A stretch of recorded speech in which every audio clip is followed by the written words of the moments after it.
You guys are on TV now. Oh, boy. Oh.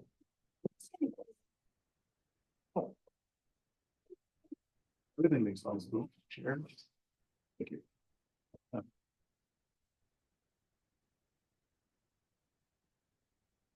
Thank you. Oh, it's switched. I just have it on Zoom, but it can get switched actually. The other thing, Yeah. but in- yeah, well, just one button, yeah, one button. Yeah, yeah, yeah. Thank you. Yeah.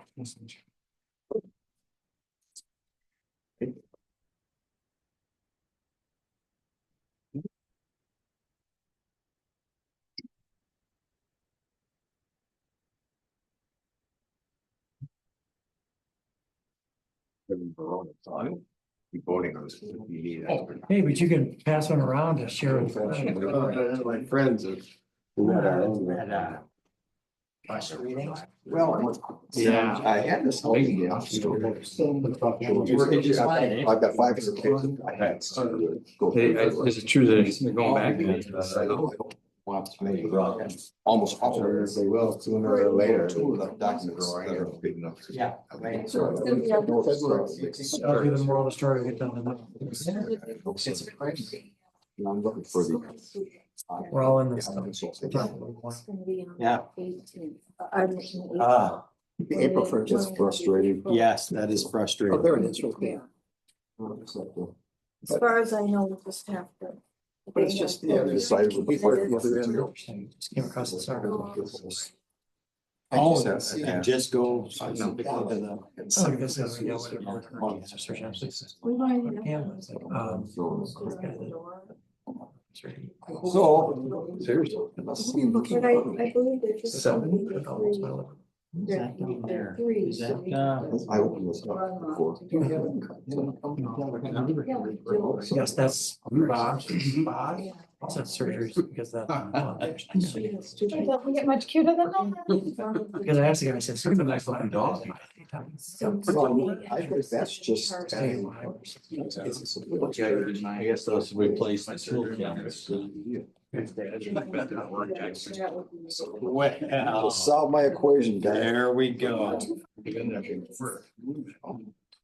says. Now Scores on. it's not letting me. Yeah, because he said, say, quick, yeah.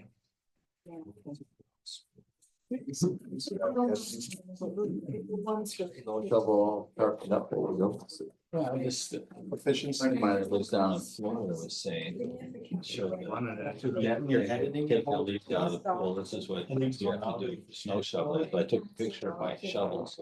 My lonely shovels on the front porch. Like, what do you say? So again, you have to hit that. Take a picture of the back and it's round as far as you can. It's snow anywhere. To work with Yeah, I today. can't believe. It's my choice of what to use. You can highlight it. Those boats tomorrow? Yeah, it's on the feet on the bottom. Yeah, it shows that some of them are just gonna do the, you know, they're gonna do the virtual stuff. And I needed like a. You know, That's how it's. This will kill it, hardly it's ever. like a Saturday Night Live sketch. Yeah, I I know. So that. don't even know, I just can't even. Side of you. My dad loved. Stupid. It's a really good When we come home, So it's a little bit more, not even go in. Yeah. That is nice. Thank you. That's sure. I love it.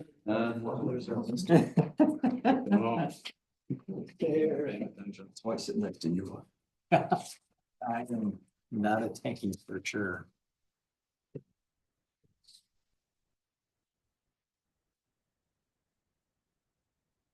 Let me know when you're set. Thank you. All set? Everybody else good to go? It's Steve. So tonight's Oregon Town Board meeting will come to order. Jen, if you could please do the roll call. Carl Walzer, Here. Lori Fitzgerald, here, Arlen Kai, Here. Steve Jernigan, Here. and Tim McGrath. Here. Before we jump in, I want to do two agenda shuffles. One is to move the Belleville School District presentation up to after item 4. And then also to move Public Works up to after the Belleville presentation. With all our special guests, right?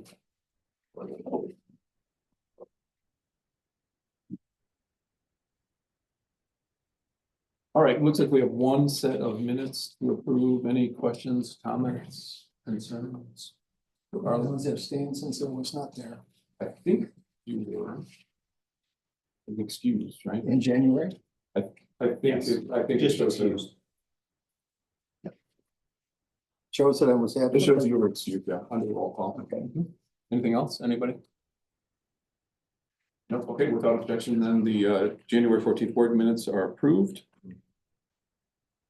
Jennifer, do you want to talk financial reports and loan update? So for those that are new, you'll see that we had our settlement checks. So those are the two payment approvals in your packet. So the first one was the settlement checks for January, and then the February's were in the packet for tonight, February settlement checks for. That is the big checks that we have to pay. That was it. Any questions from anyone on financial report, loan updates, or payment vouchers? Okay, without objection, then the financial report, loan update, and payment vouchers are approved. And that takes us then to the Belleville School District presentation. Thanks for allowing us to come and talk. You mentioned you're from Verona, and I think our presentation actually could be given by just about anybody except for some of the details. So I'm Jim Schmidt, I'm the district administrator. This is Eric Farrar, our business manager. So Eric will start us off. I think you're gonna flip over to HDMI 2. 2, yep. Yeah. And then I promise to keep it right around 3 hours. So, and so but anyway, we'll get started, and then Eric will start with our referendum question and get in the financial piece, and I'll talk about the impact on I'll do a little adjustment here on the, and I'm way off to the side. but Sorry. Everyone see, oh, you can see, okay? Can you see? And we gave handouts, it's the same thing. that's- Same thing, okay, that's perfect. And did I do anything? It just picked it away. All right, so we know I know you have the Oregon School District, our school district, I don't know which other school districts. That's it. Just those two? Yeah. Okay, and we know we're a small part of it, but I want to just be able to make sure, not to anyone in the room, the size of, actually, this is about a decent, we consider this a decent size number of people to present to, so thanks for letting us do our piece. I'm Eric Farrar, I'm the business manager in Belleville, grew up in Oregon, still live in Oregon, my parents live in Oregon, so I know the area well. This is our question that will be on the April 1st ballot. So for the first 2 years of our referendum, it's a 3-year referendum, we're looking at $2.85 million. And then the third year, there's some inflation built in each year, but that third year is going to be $3.1 million to kind of wrap up that 3-year referendum.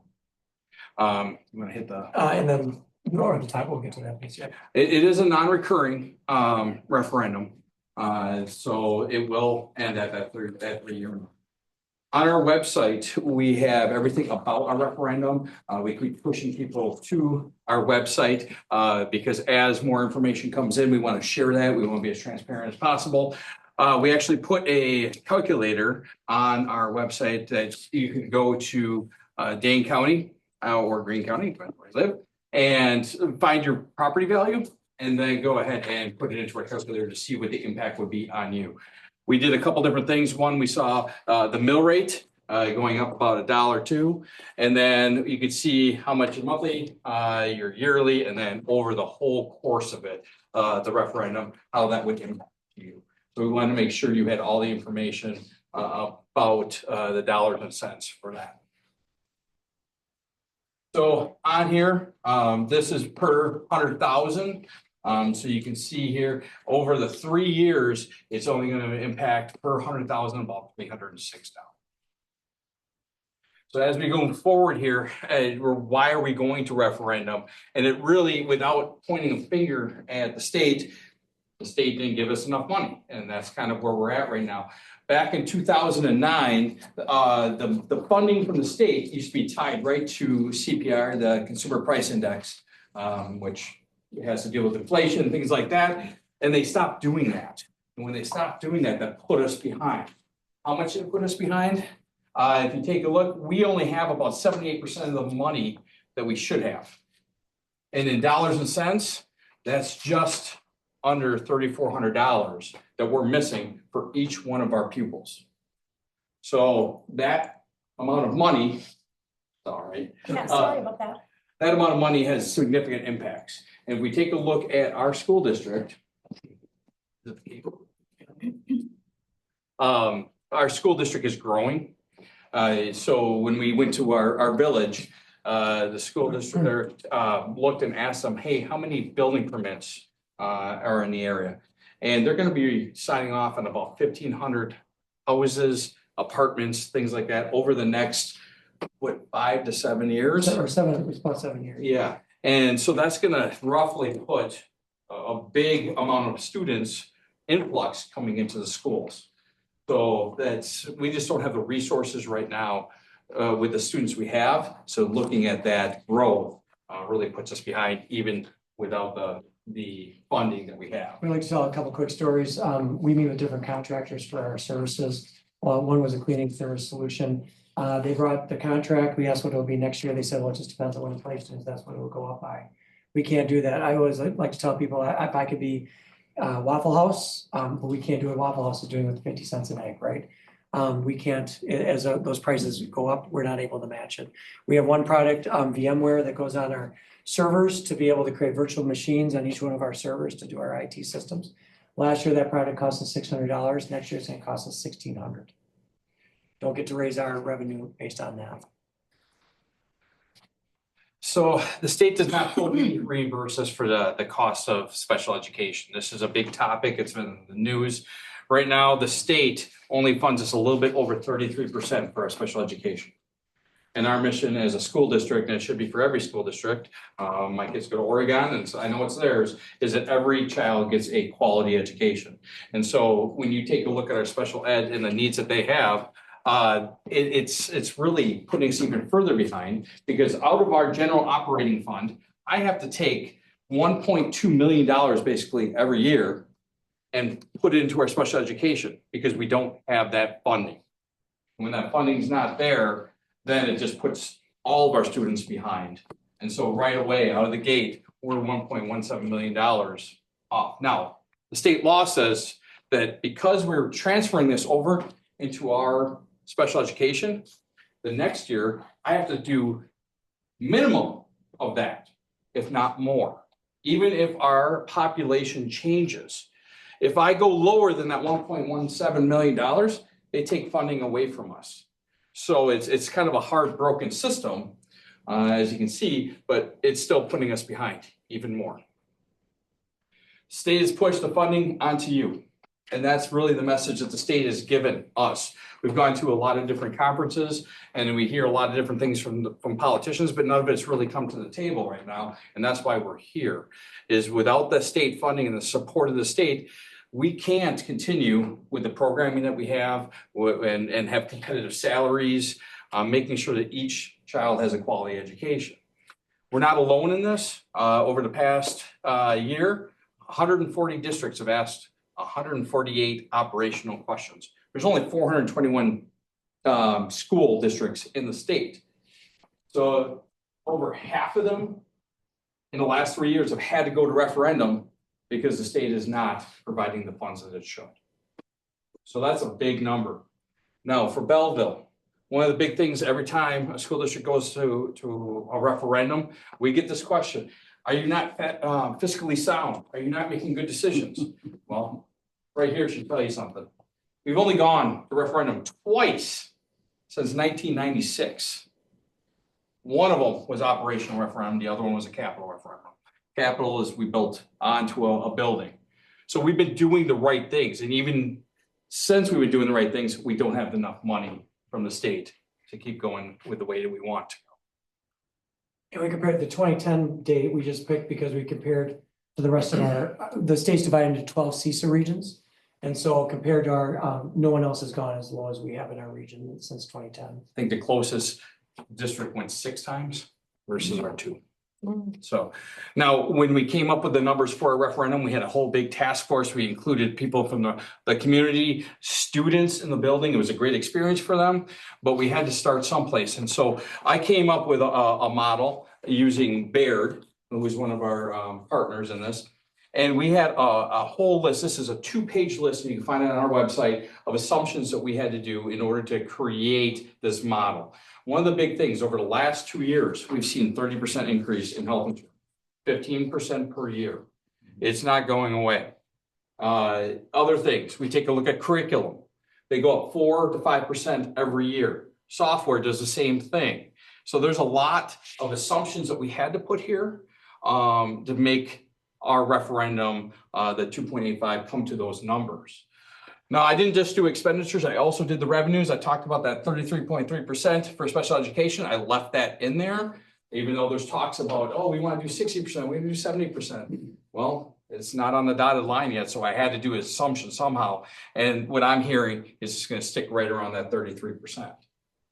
The limit increase, revenue limit. So the state also caps the amount of revenue that we can bring in as a school district. And we went up only $325 per student.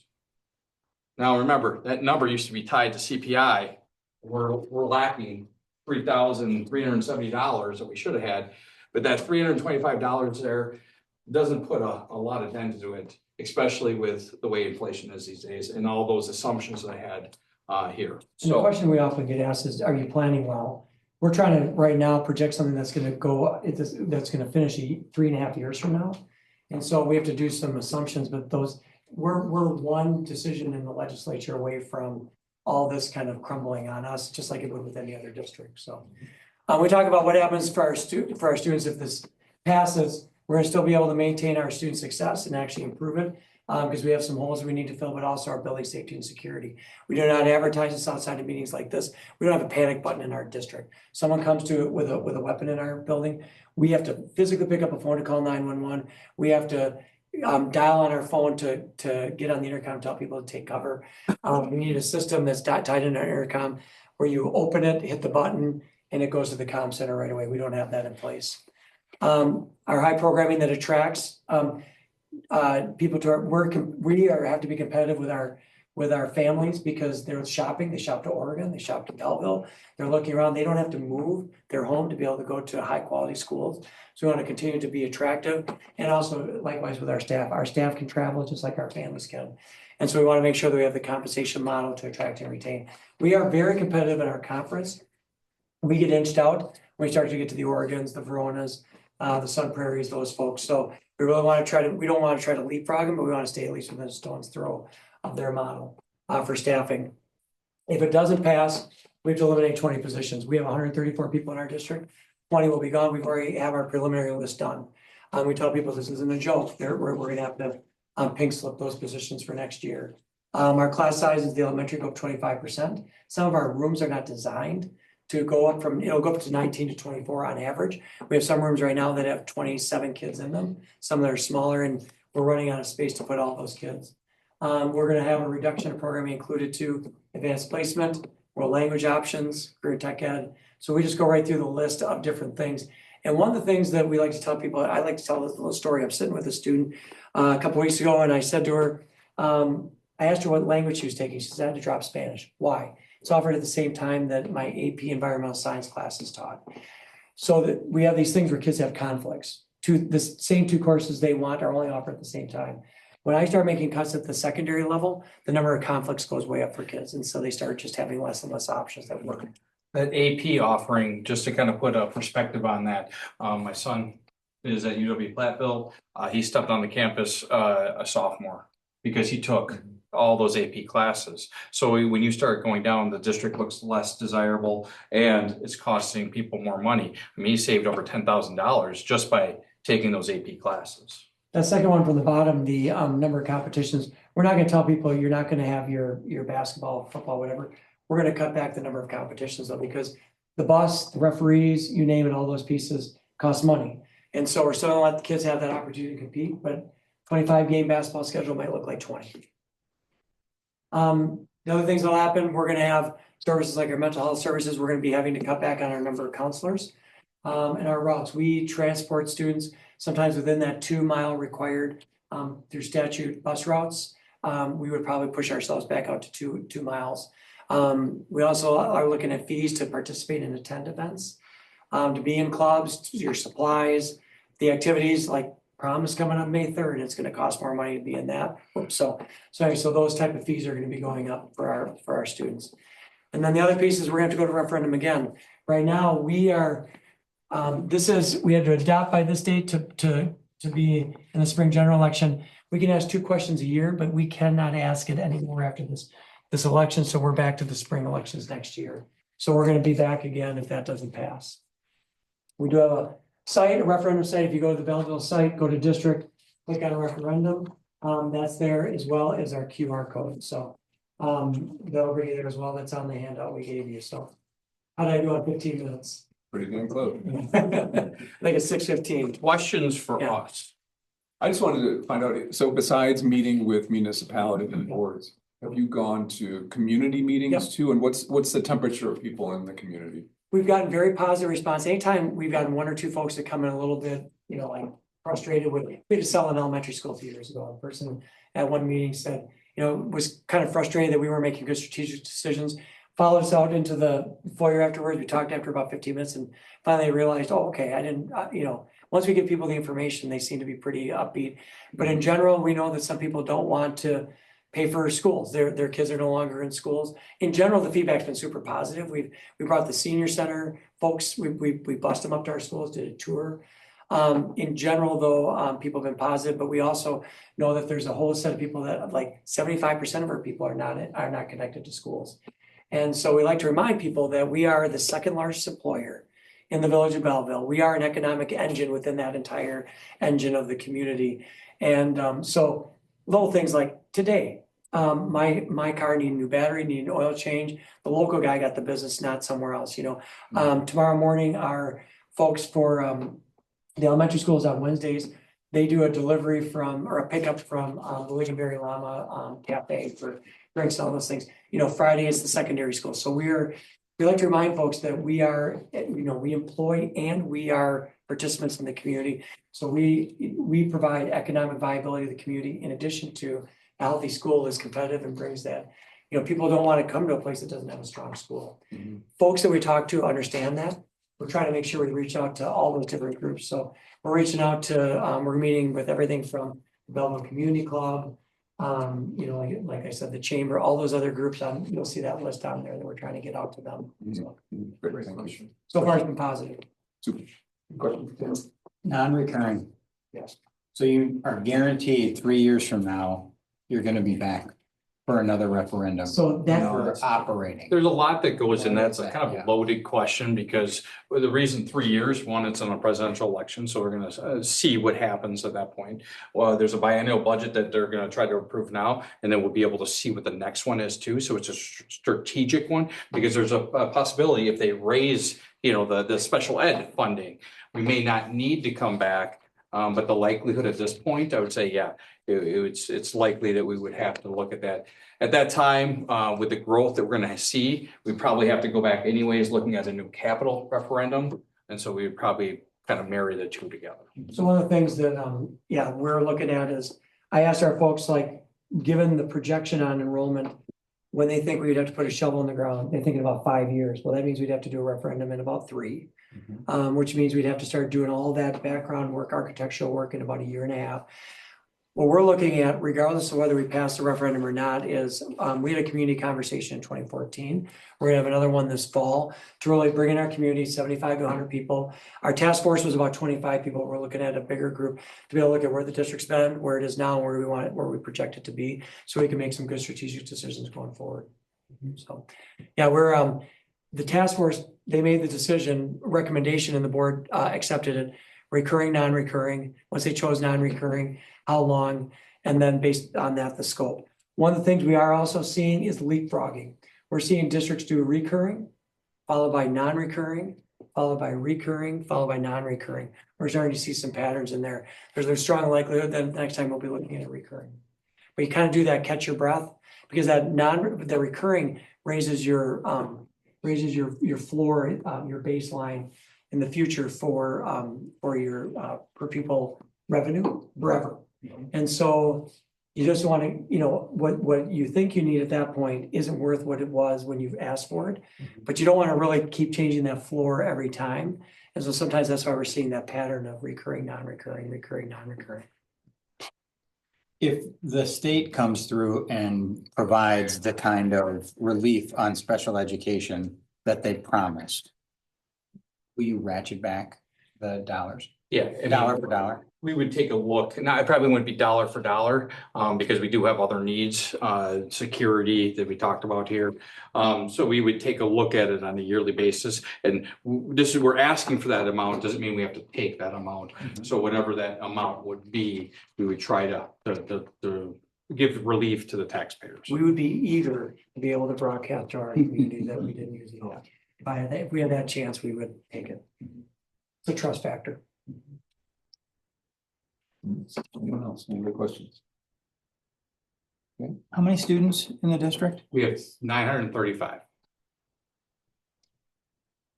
Any questions from the audience? No? All right. Thanks, guys. So for Thanks part very two, much. just kidding. Appreciate your time. Thank Thank you. you. Appreciate it. I got a question. What's your, and this is a little bit off, but what's your athletic fee per sport? $55 per sport. And so we have not changed that. I've been there for 12 years. It hasn't changed since I've been there. I know it's been a long time before that.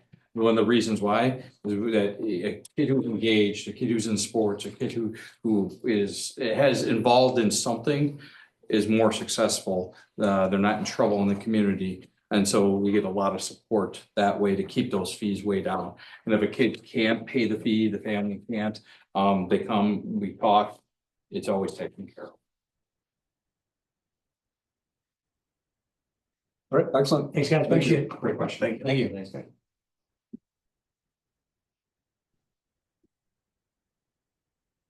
All right, and then let's move Public Works up to now. So 12A is discussion about the snowplow purchase. I think we're on page 36.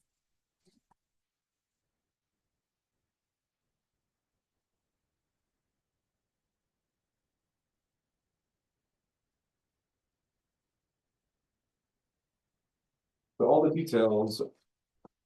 And there's the Monroe quote. I think the issue came down to a couple things on this. Funding, even though we approved in the budget, we approved the package of 800,000, but we haven't done any financing on it yet. And then also, I think a dollar amount difference, correct, between what was approved and. Yeah, there was an updated quote from Monroe. And then when he said he needed updated, I asked for an option of the brine. To put the wet tank on the truck to use so it's not the brine you put on the roads before it snows, it's a pre-wet system that wets the salt as it drops to the ground. And it activates the salt faster. So that would be on page 38. That's highlighted in yellow on that quote, that brine system that got added. And one of the things we haven't done, I think we talked, let's say casually about using brine, but we didn't ever make a decision on it. And obviously there are costs involved, and that was not included in that specific dollar amount was not included in what we approved in the budget. So part of this goes to what aside from what we explicitly approved, what do we want to do about brine treatment? Try to be prepared for the next season, even though we may have to go through some budget adjustment process, or postpone that until the future budget discussions to cover 2026 budget. Is there significantly less salt used in the brine Well, process? I've read up to 10%, you know, so that'd be 10% on one truck, not the three that are out there, but. I've read up to 10%, so is it a true 10%? You know, it would be a learning curve to start with, but. I've noticed that the county uses brine, obviously, and their primary use of brine is overpasses and high-speed corners. And as a town, I don't know that we have those applications. I'm a little bit concerned about not just the hardware, the capital cost, but the operating costs as well, because unless we're willing to invest in not just the capacity to make and hold brine, but having the technology to get it done properly, and to have the expertise to use it properly on one of our 4 trucks, right? Right. I think it's just spending more money. I don't know that we're getting something in return for spending more money. I know that I would assume, I don't know. Are we having safety issues off of the county roads in this town that we can solve by spending more money? No, I think the main thing would be less salt. Mhm. You know, the roads right now do not indicate less salt. Yeah. The Yeah, gospel for that they are, but that would be what. So, yeah, and the trucks are set up for the most part already with the electronic part and the hydraulic parts in them. Mhm. The only thing you gotta have is the tank and it's still not, obviously about $8,000 difference, but. Plus But, the operational costs, right? Yeah. I mean, yeah. plus. Yeah, having- not only the spending the brine. 8,000 for the actual tank and to finish equipping the truck, Mhm. but then I was looking at. It's the pumps and- application cost. The application will happen the same time, Mhm. because it'd be the same trip, Sure. because we're not putting it on the road before the storm, Mhm. we're putting it on the road the same time we'd normally salt the roads. Mhm. So we're just wetting the salt, making that salt activate quicker Mhm. as we're going, but and I never looked at tanks for storage and then the Mhm. pumps out of the storage, and those, you have to do a little more research on that for sure too. Mhm. So it's a little more pricey than what I thought. Yeah. Yeah, I feel like again, this is sort of my first or second reaction. So I feel like we're about a year away from knowing enough to make a good decision. Yeah. I don't feel, Believe me, I feel I'm like I old know school, man, less than I don't know enough about it, I suppose. Because we can always Make a add good it, call. right? It's Yeah, something that we can yes. always add. Correct. A Because year that's- from now, 5 years from now, we Yeah. can. And I was trying to ask some questions with Todd over at Town and Dunn that they, you know, because they had grants given to those, to the Town and Dunn because they're so close to the lake. Mhm. So they had their trucks And that was retrofitted. the other thing I was going to. They had their mention. trucks retrofitted. Yeah. So at any time, could we take a truck and have it done? Mhm. So, because that's what our truck is gonna be built in March. And Monroe would like to get the equipment ordered, so I need to be able to I wanted to make sure we wanted to go with the brine. Sure.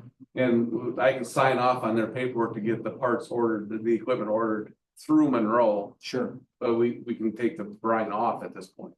So that's 78, whatever it is, 78, 28. Yeah. Other thoughts from, just at what temperature how low can you go with temperature with the brine solution? Well, that's what we were talking about that on the way up here, and it's like, I know it'll freeze on the back at a certain temp, but it's still, I think.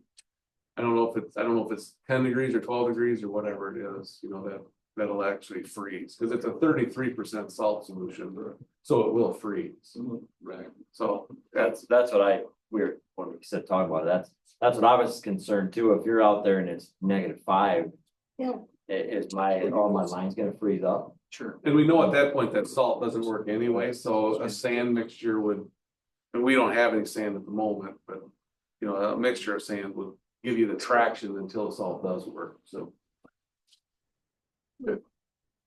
Just thinking. So the email we got today about the salt being laid, who was that? Who was laying salt today? Nobody. Yeah. The other morning we went out because it was supposed to rain again, was that Sunday, Saturday. Saturday, it was supposed to rain again. And then all of a sudden everything turned and went south. But with the ice storm that we had before, we were slipping and sliding around and got kind of behind the eight ball a little bit on that one. And, Well, that was supposed to go south, so we did not pre-salt. And yeah, then all of a sudden it was here, Yeah. and then we were in. Right. We were in, it was interesting, put it that way. yeah. Well, yeah. We get concerns about salt When- a lot for people that are concerned about the On environment. both sides. We get emails. Too much or not enough. Yeah, You get both sides. yeah. Yeah. So like, A lot of times it's environment. yeah, Yeah, and that's, I know, out on Alpine Road, I know our other driver, he had to get 3 attempts to get up it. And, you know, he had it going on the way up, but then all of a sudden he stopped, spun out and then kind of slid down and then gave her another run. He said, I'm just gonna let you know ahead of time. A fair amount of salt on that road and here's what happened. And the same point, everybody needs to understand, and we know firsthand that there's a point where you always care about how much salt you're putting on, but you also don't care because my main goal is to stay on the road. You know, if we put one of them trucks in the ditch full of trees, I don't know how that's gonna turn out. You know, and with the ice scenario, Madsen has always been a real thorn in my butt trying to get up that hill. Since we seal coated that, what a world of difference it is. So seal coating helps with the traction too. You look at Alpine Road, Lincoln Road, all these hills that are bare asphalt, that when it glazes over, it glazes smooth. You know, when I like going up Madsen and stuff, I didn't have any trouble with going up through there. So it was a good feeling to get to the top without spinning out and sliding backwards. I think every board member or every resident that does not like it, and I'm not saying you guys don't like it, but I think you should all ride with us just one storm. Oh, Yeah, and Partridge Hill the other morning, that night when we were doing that, the cul-de-sac ends on a hill. yeah. And I went down where I normally do, and I stopped, and then the truck just went sideways. yeah. And it's like, okay, so I turned the salt around and then stood on the throttle to get back up onto that salt, so I quit sliding, so, yeah. Chains or no chains, sometimes it, you know, I think That's funny I think thing. I saw you on Darby a while ago. Kind of Yeah. fishing a little bit, what the hell's that truck? yeah. Big loaded truck's fishtailing. Oh, yeah, yeah, it was kind of slippery in spots, so, yeah. Oh, I just Lori, you had wanted something? to ask if there were any other reservations or unknowns about brining. I understand it's a fairly new. Yeah, it's something that I've never used, you know, I'm just trying to do some talking around and looking around to see, and, you know, he runs his sprayer at home, so I was kind of leaning on him a little bit, Yeah. maybe to try to get it calibrated. Yeah, Cause will have to take some time to calibrate, you Yeah. run the salter and you drop it on the ground, you weigh it out and try to calibrate it, so. So how does that compare with what they're doing with the cheese waste, so to speak? That's what they're striping it, right? Yeah, it's a 33%, is that cheese brine. Yes, yeah. And they put it down, it's supposed to not allow for the ice and snow to attach to the road. That's what their goal is. Is that something that you're thinking about in the future? Absolutely not. Okay. You know, I am not a fan of that. I drove on more stuff that's more grease. oh, yeah, Oh, yeah. You know what I'm saying? Yeah. Yeah. It's such a time sensitive, temperature sensitive. City of Stoughton set themselves up to do the pre-wet, not the pre-wet, but to put the brine on the road. Mhm. They sold all their equipment. Oh. So They did? Yeah. interesting. that's, you know, I didn't talk to them specifically, but that's, you know, that's what I heard, so. So a question for you guys, if we back out the pre-wet system, it drops out about $8,000, but I think you're still a little bit over the 275 that was allocated. I think, We haven't borrowed anything yet. We Right. haven't put the financing package. well, that's together true. yet. So I mean, so 3,000, I fine. think we're within wiggle room there. Yeah. But now, okay, so speaking of the financing package, and this comes down to timing. For something like a $275,000 purchase, do we go ahead and initiate that part of the financing package, or do you think we should just pull from cash? This, We're not even, the truck's not even. Yeah, they're not. No, the truck, the chassis will be built in March and then it's, they're about a year out. Oh, they're on- okay. On the Monroe truck pack to finish the truck. okay, do they need anything up front? I don't know that IH will, Usually not. we've never paid IH before until we got the truck. Okay. So, Okay. right. So is this a, if you say it's a year out, so it's an April 2026 delivery? I'm gonna assume that because Monroe, the salesman over there says they're a year out on their trucks. So, that's Monroe. So, Okay, I wasn't sure if we had to come up with anything for March or now, but, Yeah. okay, but if not, that's fine. I think we can work with it anyway. And this is a truck again that we originally committed to. When? like 2 years ago. Yeah. Yeah. That's the Yeah. problem with all this, you know, you guys can budget and we can tell you when it's coming, and then all of a sudden he gets a phone call. And it's either done 3 months early or it's 3 months late. Right now, do we need a motion to go ahead or not go ahead with the brining? Because we don't, because right now we just have a purchase here or a recommendation for, or a proposal for the brining. I think we. Something, It shows it. if you wanted to do the brining was just to discuss it and then just to approve to go with the brining if you were going to do that. Okay, So so, everything else is, So I think the previous approval, the budget approval covers the situation. yeah, Right. yeah, Right, because that was approved. yeah.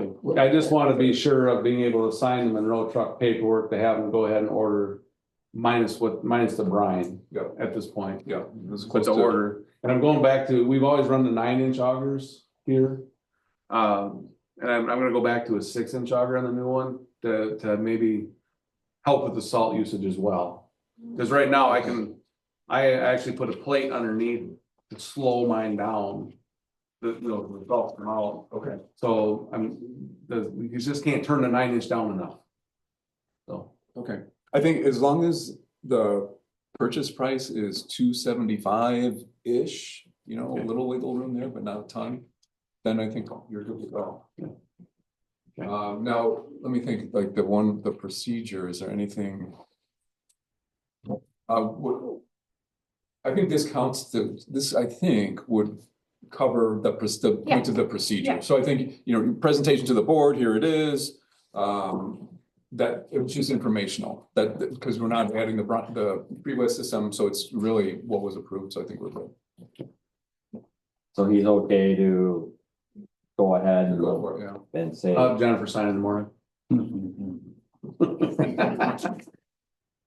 All right, anything else for Abel and Ryan? Yeah. Oh, yes, we want to talk about the culvert, the Spectrum deal. Well, yeah, sure. And then don't forget, we also have the tree trimming, if you want. Oh, yeah. I saw that. What, and you looked at dollar, we have 6,000 in the budget, 7,000. 7,000? Yeah. Okay. Yeah. And then this also was Yep. that, yeah.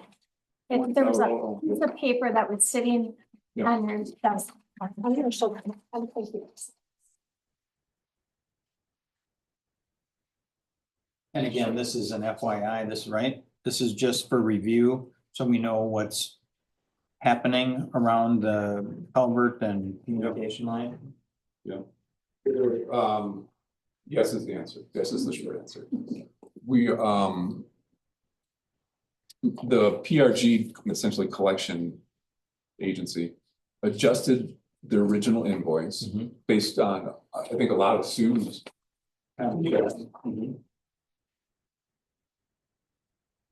But it still wasn't feeling right. It still didn't make a ton of sense, because the invoice now, the latest invoice is like 6,000. Yeah, it's less money, but all something like the, that. but all the activity hasn't changed. Right. And there's some big holes in, where you're using concrete, we're not using Right. concrete out there, we're, yes. So the way it played out over the last day or two was that Attorney Morgan went back and forth with us a little bit Mhm. on things, and then, and Sue was looped into this too. And then the result, the latest is this email that he sent this afternoon Mhm. to the PRG person. So we've not heard back. I mean, we wouldn't have heard back, it's all. So we'll, the worst case, I suppose, would be. The worst case, I suppose, would be we pay the invoice and then The updated invoice. the updated, not the 12 grand, but more like the 6 and change. And then, file a claim with our insurance company and see if we get anything done. So this is a work in progress. Still, yeah.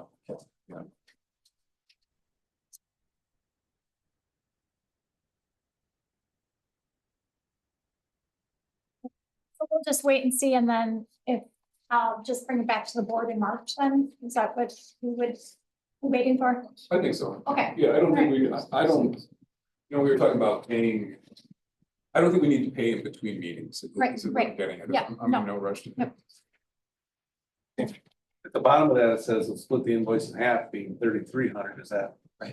That's what we're shooting for. That's what we were Yep. proposing, yeah. I think our deductible is 1,000, our insurance deductible. And we've got some attorney costs in here, so at some point you're just like, oh, okay. And we're down to a pretty low, well, relatively low. Since we have Brian and Abel here, could we include item 13? Sure, can we just do the, Yeah. page 51 too? Was that the tree? Yeah. Yeah. And that's not, I don't think that's explicitly. on No, the- that's just something Abel brought in. Okay, so you want to talk about that? Yeah, the cemetery, the Lake Harriet Cemetery has a tree broke off, what, I don't know, 12, 15 feet, 10, I don't know what it is, taller than I am. Off and it's hanging, and then they got the main power lines right across. So it's, I thought maybe we could wrap onto it and pull it out of there, but the way it looks, it wants to roll onto the wires. So I had Arbor Systems go look at it. And the first thing Jeff from Arbor Systems said is, oh, that's scary. So that's why I had them just give a bid on taking that one needs to come out of there. And the other thing I was gonna do today was call Ryan Energy, and I didn't get that done, to see if maybe that'd be something that they could do. That's the second thing on this list, right? Or the third, rather. Which page? Cemetery tree, County Road D, yeah. So what they have is $14.50 to take it down. They bring their bucket truck in and work around and get it down. And then we'll clean it up. Yeah, everything here, we gotta clean everything up, no matter what they do here. Because the 1450 is sort of the emergency situation. Yeah. Okay. So, then the 5800 one is just Locust Grove. There's a lot of trees out there that are really overhanging the road. And there a lot of them are split. Kind of, so they're becoming a hazard. And, so it's just, then that's a lot of work out there for them. I mean, we wouldn't have to have them do all of it, but at the same time, that's what they went down the road, him and Chris, his main, I don't know what he is, his main crew guy. Yeah, they went down through and they just looked at everything to see what everything was, so. Lori probably knows the orange marks on trees and stuff, so. Yeah, so that's what that dollar is, and that's us cleaning everything up. Is the idea then to try to get this done before the trees leaf out? Or is that not really a factor? Probably not really a factor, just. And I don't know what's budgeted. I put it on here, the 2025 budget we have is Oh, I see what you're 7,000. saying. So it was Yeah. gone. Yeah, and is this the second quote or is this just the first quote? This is just once, yeah. Oh. I know we use our systems a lot, Yeah. almost exclusively, I think. Is there anybody else out there who would be competitive? Yeah, Is it all Jim's about Tree the- Service, I think, did something for us last year, didn't they? Yeah, They did story Yeah. of the same cemetery. yeah. Yeah, right, yep, that's right. Is it worth, like, taking care of the emergency situation now? And then getting just another quote on the Yeah, cleanup? yeah. Maybe, Oh, yeah. I don't know how much of a dollar difference there would be, if any, but. But do you think Alliant would come out and do that though? That's what I'm gonna do. They've got a requirement to go and keep the lines free of Yeah. overhanging branches, and they do that without municipalities having to pay for Yeah, I was going to actually do that today. There's a real fine line on how many feet they wanna be, it. Yeah, that they'll touch it, otherwise if it's, but if I it's will make overhanging contact. the line, Yeah, Yeah, I'll get in contact with Alliant Energy first before we give any Okay. go ahead on that. Okay. I that would makes sense. think they would take care of it. I would because too, Otherwise, they're gonna have to fix it. right? Right. Yeah, just call them up, tell them, hey, we got an emergency out here. Dave says. They'll be doing it in a lot worse weather if they have to come out. Yeah. Because something happened. As far as the trees, when we talked about being, now or in the summer. Yeah. We both prefer to do any kind of tree work, either late fall, winter, or early spring. And the reason for that is because of the leaves. Poison ivy is huge around here, Sure. and he loves mosquito. But, well, we do, I mean, we do clean up trees in the summer, but Right. it's just a lot easier when you can see what you're doing. We understand. Okay, so Alliant is the first, Yeah. the next step on this. Okay. And hopefully the last step. Carl, you asked about others and Jim's was mentioned when we had the trees that had to be taken care of in the town park. Right. I got quotes from both Arbor Systems and Jim's. And Arbor was slightly less, so we just went with them. So I mean, they were close. I don't know for different jobs if they'd be different. So I've worked with Arbor Systems enough, they're fast, but they're safe. They got good equipment, they got good help. I agree with Chris, that. Yeah, so I mean, there's a couple aspects of it too. Yeah, I'm not necessarily trying to turn us away from Arbor Systems. It's just like, No, if, Always good and to I keep assume everybody everybody's honest. competitive. too. Okay, anything else on that one? Any questions about? All right, and then let's talk about, well, we sort of talked about, we've got some data on. So I think that Arlen wanted to move to number 13. Oh, Yes. Yes, with Ryan and Abel here, I think it'd be a great help. If you look at, in a nutshell, the recommendation of the Road Safety Committee is to do Raven Oaks as one project, a complete workup of the entire subdivision, except for the 2 courts that had been done recently. So everything would be done at once. That's the first principle. Then it is how much, how good. And here's where you have the 2. If you go through the entire project, or entire summary here. If you are going to pulverize and put the 3.5 inches of asphalt on, that is a 30-year project. That's a 30-year quality road. If you just do a 2-inch overlay on the existing, that's a 15-year project or 15-year life. And even with that, it's 15 years because it starts to deteriorate right away. Correct me if I'm wrong, guys, but as alligator as a lot of the side roads are, that is going to telegraph through that 2 inches, 1 year, 2 years, something like that. Yeah, Be telegraphing through to start with. Yeah, the reflective cracking will happen fairly, within that 2, like you said. Kind of depends on the traffic a little bit, but that 3 to 5 years for sure. So Oh, 3 to 5 years for sure, but it could be. that's kind of what Steve and Corey were saying the other day, so.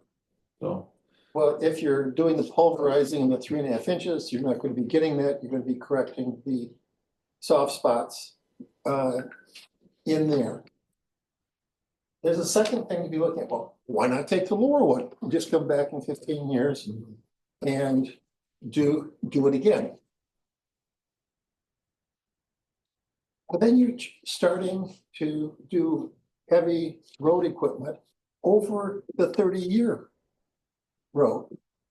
And you will literally tear that up in the process of fixing the 15-year road. Damn, this is a damned if you do and damned if you don't. So this is where the committee was recommending bite the bullet, do the best thing, do the entire project of pulverizing, doing the 3.5 inch on it. And financing. Now, what's what is another way of looking at this? If we're going to be doing major projects every 2 years. That means in 15 major work cycles, 30 years, we'll be at Raven Oaks again. We have 37 miles of roads in the town. And if we're doing that 30-year, hopefully that 30-year rotation of every other year, a major project. So divide our 37 miles by 15, and we have 2.5 miles. Well, dang. That's what we got here in Raven Oaks. So that if we did the full thing, we'd be right on schedule. We don't do the full thing, we're behind schedule. And then we also work at tearing up the road when we go at it again in 15 years. Public Works? That's the recommendation? Yeah, like was said too, you know, when it comes time to moving equipment in and out, there's an added cost to that too, so. And then Jennifer, we could move that trip fund over to Raven Oaks if we wanted to, Yes. or we could ask about it, Yes, so. Yeah. we had talked about We doing talked that with, last year. yeah, Tricia, yeah, I have that included in the packet. Yeah, That's 17,000.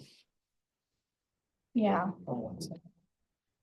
The LRIP, Really. yeah, we got that for Tipperary. This was prior to us having that 5-year road. We didn't have that at the time that we applied for this. Right.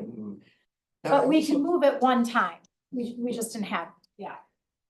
Well, for what it's worth, why did we estimate the Raven Oaks to be initially significantly less? We had 1.65 miles slated in our 5-year plan. And how come we're at 2.5 miles? Rookie Just an error. rookie committee. It didn't, that's not a. Sports. We didn't So that's your point. add up enough. We thought we added up enough, Okay, but it wasn't arithmetic. okay. So you can throw something at me now. But it was arithmetic error, and we're going to learn from it and not do that again. But we're also looking at over the years, over that 30-year life, the recommended 30-year lifespan, that we will be having some maintenance, the seal coating within 5 years. That will be just an ongoing thing, which we'll be doing in the off years. So we have an estimated cost, recommended estimated cost of $483,662.88 for alternative 1. And if you look at it, for 90,000 or 85,000 less, you go to alternate 2, put your back in there in 15 years. And we back out 17 grand. And 17. So take that out. So it's not a huge difference. So And it's a reimbursement, so we'd pay it all. Okay. we're getting closer. Yeah, I mean, I think, I'm not doing the math in my head, but 60,000 is different, Yes. right? Yes. So it's not. The double the life. But Yeah. it's kind of a no-brainer. And then it's there. If you look at a lot of, when was Raven Oaks really redone last? my first year up here was 2011, and we did some overlaying on Wenchia and Knollwood. That was 71, 2011, 2011. but when I don't know what happened in 70. Mathematical genius, yeah. How many miles of road are we doing? Anyway, you read it the fifth, did the overlay, and bingo, here we are. Yeah, I mean, I stepped right in at the end of that, you know, when Harlan Heller was here, and, you know, I had no idea what I was, you know, getting myself into that for that week, right? It was 2011, here we are, 2015, so it's 14 years. and it's in tough shape. Yeah. 2025. And that's gonna be in another 15, and unfortunately, it goes by rapidly. So these roads will last longer than any of us. Yeah. Pretty much. Pretty much. I was just doing the math. I'd like to. Really? You guys are only gonna be around 15 to 30 years. from now? Hopefully. You're gonna be around. Okay, do we, Jennifer, they'll be working. So right now, we're recommending alternative 1. Although you have some specs here for also alternative 2, I would highly recommend that we go to 1 and do it right. It is, and do it, and really be looking at when we do subdivisions or reduce sets, that we do it, that we're not going to be doing construction over newly done work. And kind of disrupting the neighborhood in one shot too versus several years of. And the kind of the push a little bit for trying to get the bids out early is the Payne Dolan pit right now is set up in Brooklyn.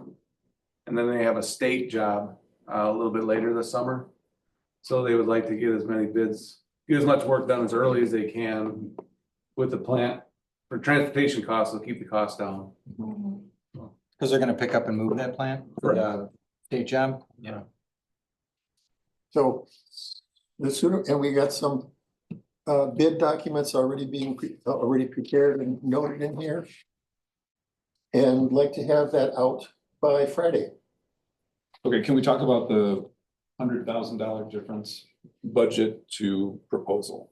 But it's 100,000, and then we do have the LRIP. I already backed that out, That would, the 17,000. okay, but to the 365. So how we Yeah. would do this is, so. What you can do is, we'd want to approve the bid docs, so those would start on page 60. And I'm assuming that the way that, Sue did the bid docs was with that.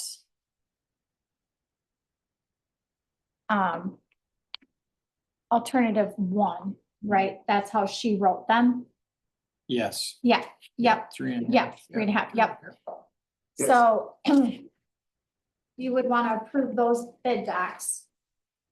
And then, as far as the budget, you would just amend the budget when it would go, and then, That'd be how two-thirds we, vote.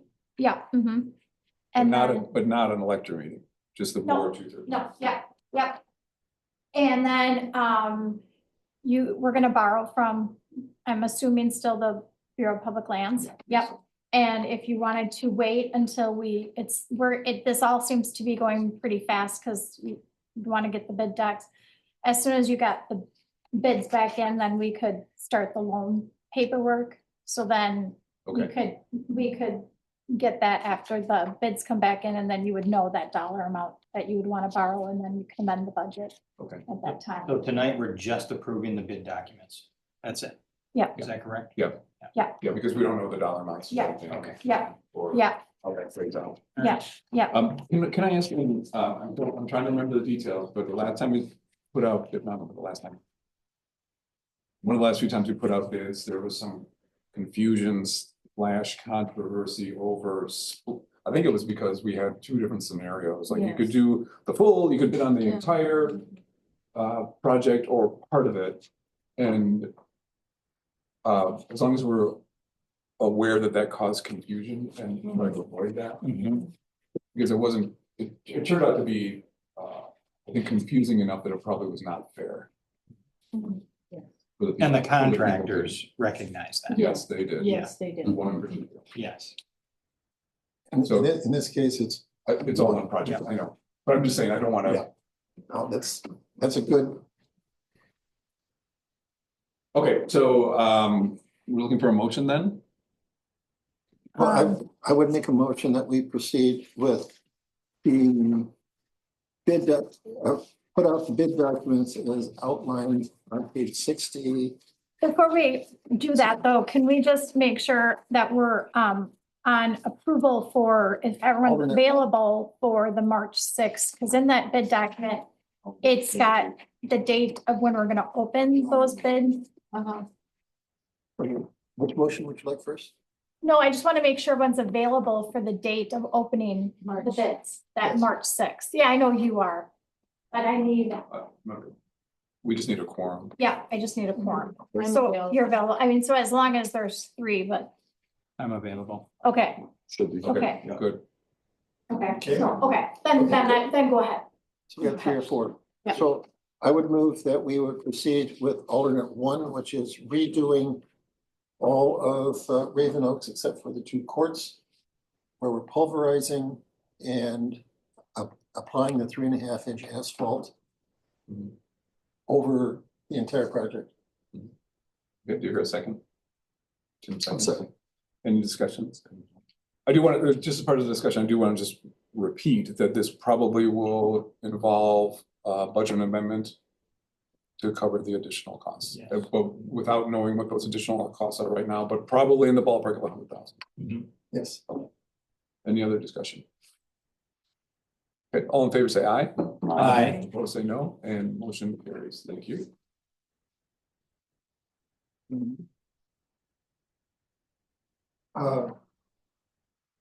And to Jennifer's thing, we have at least 3, possibly 4 people, board members that would be available on March 6th.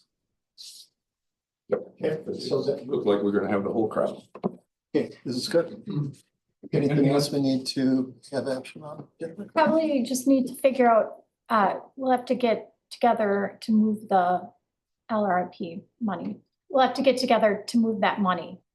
The money from Tipperary to Oh. Raven Oaks, we'll have to get together to move that money. Is there a reason why we can't do that right now in anticipation of, No, I just, I I think just, it requires yeah, board no, action. Okay. That's not on the agenda. okay. yeah, I think it's fine, yeah, we'll just move it, yeah. Can you? It's not, it's procedural. Yeah. You know, it's. You have a login and I have a login. Do you know your login? I think I can find it. Okay, I can do it if you just want to stop in the office. Yeah, yep. Is this a public works part thing, or do we need additional people on? We'll see. Okay. you'll let us It know. just, yeah. We'll let you know. Do you want Okay. to, is there a deadline for us to do that, or is just, Figure it out. should we do it after the bids are open? No, we'll do it now. Do it Yeah, now? as long as we're going ahead with it. Yep, we're gonna do it now. Okay. Any other public works related things for Abel and Ryan? Silence is always good. Unless you want to hang out, guys. I don't know. You guys are gonna be up late. Yeah, sooner or later. I don't know, the way it looked, it's not supposed to be. 10 o'clock tomorrow morning, 9 o'clock. Yeah, they keep backing it out later and later. Yeah. Yeah. Like this morning, it was supposed to start at 4 o'clock in the morning tomorrow, and then now it's not, so. I figure when I go to bed, I'll look to see what time I gotta get up. Look at the radar, look at the weather. Yeah. Yeah, it's like 10. All right, thanks, gentlemen. Thank you. Good to see you. Thank you. Great, thank you. Okay. Nothing's right, we don't fall around on the agenda. We're back to public comments. With Tom or Dave, if you wanted to say anything, there'd be. Or not. Okay, and then let's go to item 7. Which is, and the resolution is on page 14. I'm trying to get this coat right. Get back there.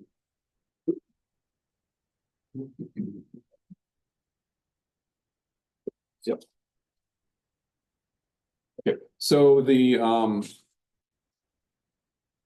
we approved the, okay, let me backtrack just a little. So we approved the Parks and Open Space Plan with the condition of the 2 additional school sites are added, and they have been added, so that's, approval is closed on that, and we're done with that. But we also want the resolution to be approved. And that's on page 14. Anybody have any questions about that or comments that went through, past a few people's eyes, including Dave's, for edits? Capitalization. And if there are no questions, then we're looking for a motion to approve. I'd move the resolution number 01-2025, resolution to adopt the Town of Oregon Parks and Open Space Plan. You hear a second? Second, Lori seconds. Any discussion? Hearing none. All in favor, say aye. Aye. Opposed, say no. And motion carries. Thank you. Number 8, the park report, and primarily the Kennedy encroachment issue. Which I can pick up on page 15. It looks like. Dave, did you want to speak to this, or? I Have don't, you seen it? Oh, Have you yeah. seen the emails or have- yeah, I've seen the emails. I mean, it's really what you guys want to do based on my comments, based on the Dane County's comments. As he said in there, you could do any of the suggestions that I made, plus the other ones. And of course, he made some other comments about all the vehicles on the property, but that wasn't my purview. My concern was just, we have an issue. You guys need to decide what to do. I mean, I think it's a potential problem.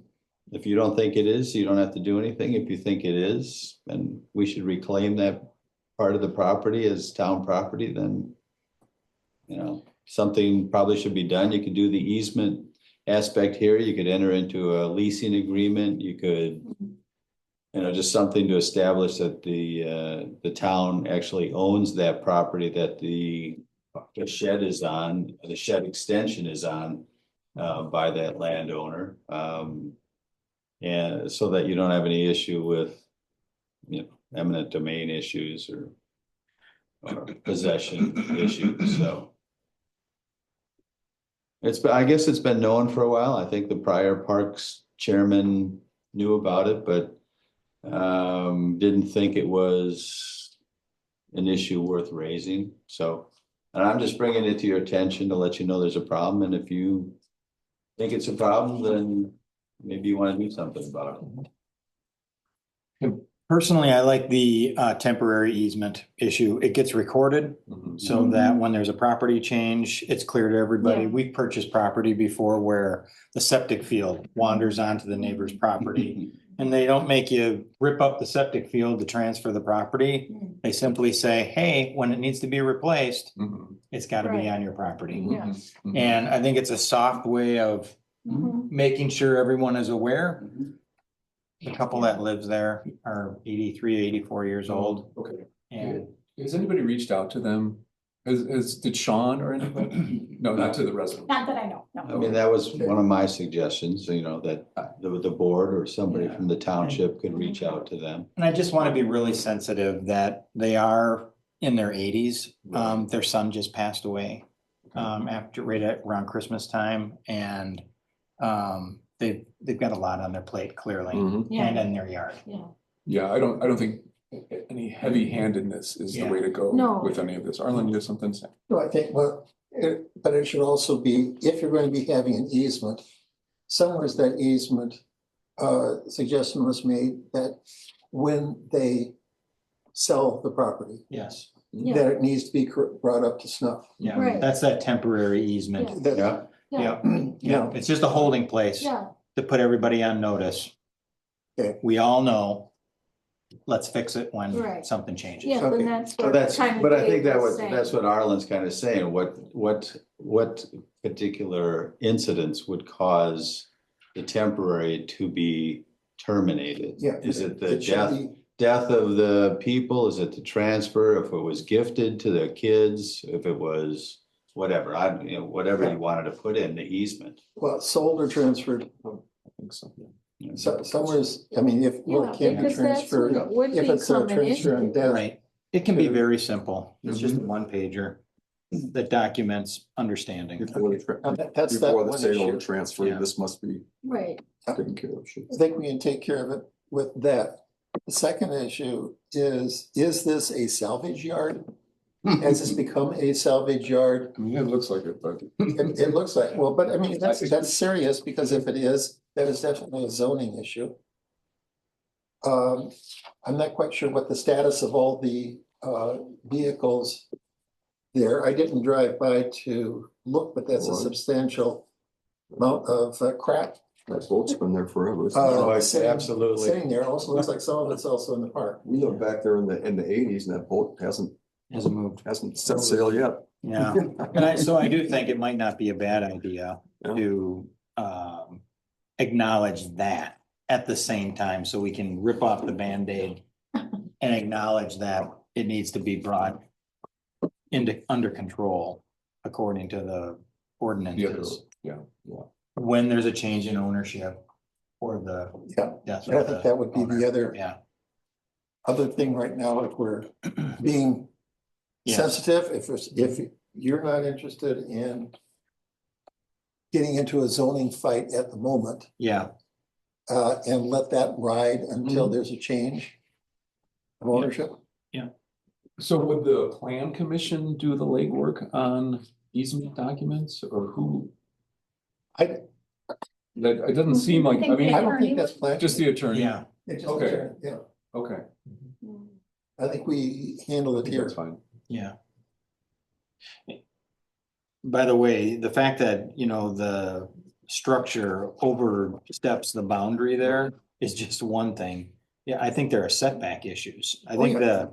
I mean, it isn't just you're 6 inches over, No. you're 10 10 feet feet. over, yeah. Besides besides the foot of today. So even It's the, gotta be where this is. Yes, it is. the original building may be right on the Yes. 10 foot, I would bet Mhm. you're right.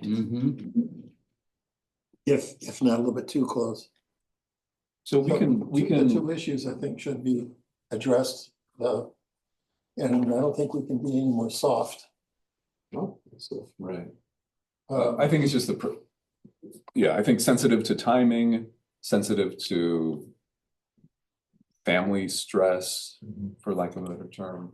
Just sensitive to that and not just showing up at their door and saying, hey, you guys, here's the way to go. So do we loop Attorney Morgan into this then?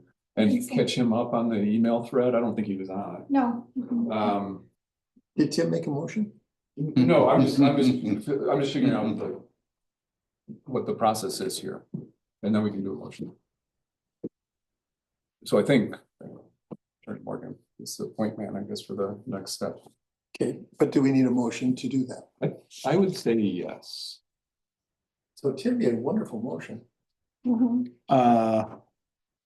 Yeah, I would move that we use Attorney Morgan to approach the owners to recognize the oversight and encroachment on the property line.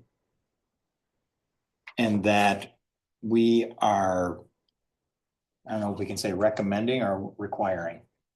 Requiring a temporary easement, which allows you to continue to use the structure the way yours, but when there's this or this, change in ownership or what's the other? It's really transfer or sale, Yeah. right? Yes, But a transfer or a change in owner. in that. Didn't you request that of the attorney, But the setback. Yes, write the easement when you're sending it over? yeah, Have the attorney write the easement? Yeah. Yes. Yes. and that it recognizes both you're right, the encroachment and the easement issue, or the setback issue. Yep. Is there I'll second that. I just have a little more discussion. Yep, let's do it. Roger Lane did offer, the zoning administrator did offer to make a break the ice contact.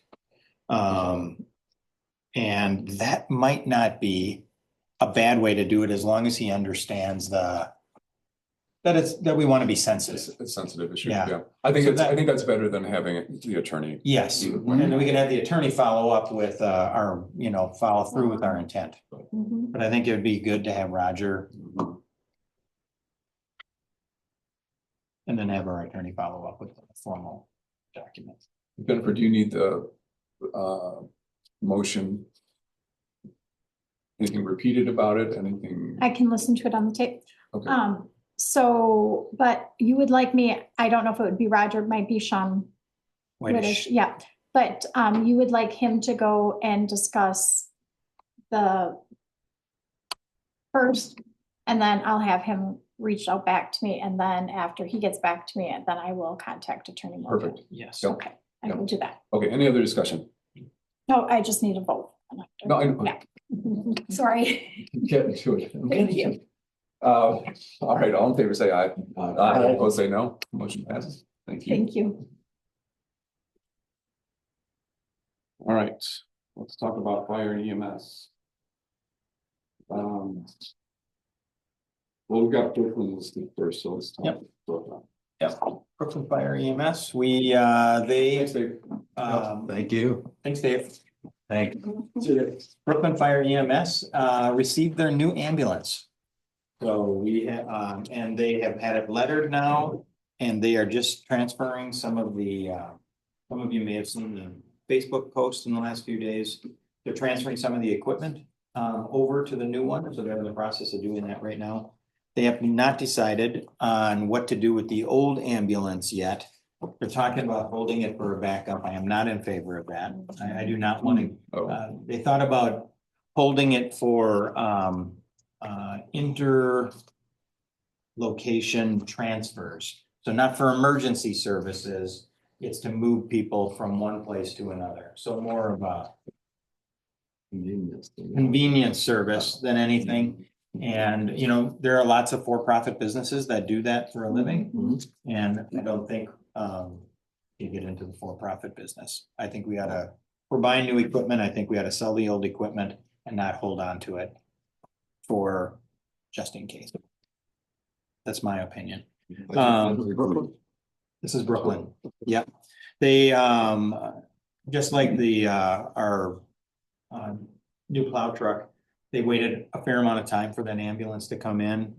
It is a result of, a grant that they received. A portion of it is a result of the grant. It's about a $275,000, $300,000 vehicle. They received about $85,000 or $90,000 in grant money to do it. I continue to be concerned about replacing stuff too early. I feel like the current ambulance has a relatively low miles, so it should have good market value. But frankly, I just think we need to be, you know, they make things durable. We're buying really good equipment. It should last longer than we're giving it in some cases. And so, I wonder if they feel that word about the delivery dates, like, oh, we better do something with the. I think that's a factor that they're worried about that. Like we better, like we may have to wait 2 more years and we'll have to put 2 more years worth Yeah, of. they want to get their order in Yeah. because they don't want to have the thing break down. and- sure, I I think their think that- ambulance has 40-some thousand miles on it. And so I just think they last longer than that. And I know that we all like nice shiny equipment, but I just think we need to get the practical use out of it. We need to squeeze a little bit more of the use out of it. I'm happy that they got it. They are delighted to have that new piece of equipment. I'm in favor of them moving the other one on because I think it will bring some great value Right, to the next user right, and for a long that's, time. and you do hear that. Yes. That they know that another municipality would be delighted to get Yes. that. Yes, they take really, just like our guys, take really good care of the equipment. They purchase really good stuff and they take really good care of it. It should last longer for us and still have good marketable value on the end. That's it. Well, is there an action that we need to be taking? No, just an update. Is that? Yeah. So we're, We are still working on this, what is the maintenance of effort Right, so issue? did you want the board to approve anything with that? Because I had it as A, Oh, nine yes. A. Yeah, the maintenance of effort, each of the municipalities does have to give direction to the fire EMS district to say that we are interested in pursuing a right sizing, whether or not we need to be filling out all this paperwork for such a small municipality. There's a much higher bar for other emergency services, like population of 20,000. And for us and Brooklyn to be having that same effort seems like overkill. And so we've been having those conversations. for a while now. But now it is time to weigh in on a municipality perspective, on a unified effort. Ask to have that reduced, so that we're not putting together this effort, like we have been. So I am looking, or we need to put action, we need to have an action to say Town of Oregon approves us pursuing eliminating the maintenance of effort for communities our size. It really would be. It would be the town, Yes, but then it would be each district, yes, you know, so it's not, it's really the bulk of the work is going toward the district. Yes. The chiefs involved and whoever the staff Yes. involved. it's consolidated into the district to communicate. Yes, So I don't know, are you looking, I'm trying to, in my head, I'm trying to put together, okay, what would be the motion to just like a motion of there's really no action that we would take based on a motion, right? right, Other than having identifying and supporting the idea. yes. So I need municipal direction to provide an opinion into the district to say, Town of Oregon is behind an effort to eliminate the maintenance of effort reporting for the fire district. Can I ask, and I just don't know this, is there an organized group that would be leading some, like, towns association or Dane County Town? Yes, What group is that? Do yeah, you know? that's a good question. Because You can help us with that. Do you know what I'm talking about? So the question is about maintenance of effort Yes, reporting. yes, And you're saying if your population is under 20,000, that you don't have to report for fire districts? that is correct. Yes, that is correct. So, we're saying it that needs to there's, just be less than there needs to be a threshold that doesn't include municipalities that have even less than 5,000. So you're requesting a state law change? No, yes, I guess it is. So Howard Markline is working with us to get that changed. Again, we're not requesting that effort. We are just approving Town of Oregon's perspective into the fire district. The fire district is working with our legislatures to make that change or to amend the requirement for small municipalities. Well, that's really good. Town of Rutland had that same Yes. request. And we had our Wisconsin Towns Association district meeting in Barneville Friday, and Yes, I was expecting, I talked to Joe Ruth about maintenance effort last summer. yes, I thought it was gonna be part of the WTA legislative agenda. Yeah. But it wasn't on there. interesting. I asked him afterward why, and his opinion was it's too soon for the legislature to change the program. And my concern was if someone misses the deadline, they lose 15% of their state aid. Yes, Yeah, right? which And- happened. And Joe said that didn't happen to anyone last year. It did. That'd be really It did, helpful. yes. And so- Albany did not make that deadline. And the district lost out, right? Yeah, he actually is the Town of Albany chairman, Okay. but then the Village of Albany also lost out. Yes, yes, Oh, because I even asked Joe, well, what's it gonna take to change it? Having someone lose their state aid and complain to the legislature? He yes, said they thought about that, but they didn't want anyone to be the sacrificial lamb. Yeah. So it happened. maybe I'll talk to you or email you for more details about what you're trying to get. to. So who was that specifically that you talked to? I talked to Joe Rudy. He's with the Wisconsin Towns Association and he's an attorney and he works on their lobbying for the changes, so I don't think he's aware that about Albany or an effort or Parkline to get some legislation. Okay.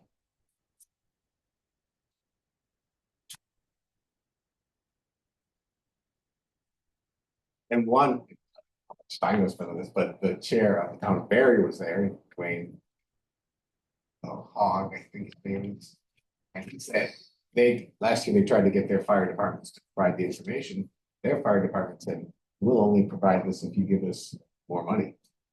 And Joe Reed said, they're not allowed to do that, and eventually they worked around that. Acquiesced. But yeah, so I'm. Okay. Variety of problems with it, so it's. All right. Well, There's a will to change it. we have our fire district meeting coming up on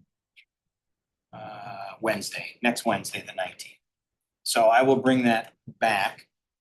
But I think we still need to provide some direction as one of the municipalities in the Oregon Brooklyn Fire EMS District. Right? Yep. And I need authority to do that. So let,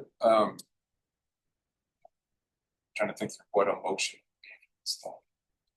Because really you're talking about the will of the board, or something like that, but that's about as far as it can go. Yes, you know? right. So if you wanna, someone wants to move along those lines, you know, gives the consensus of the board, that would, I think, be an appropriate motion. And it would cover not just Brooklyn, but Belleville and Oregon also. It's really, it's any district that affects the town, fire and EMS districts. So I would move that we recognize support for the change in the reporting rules associated with the maintenance of effort program. To recognize that small municipalities do not have the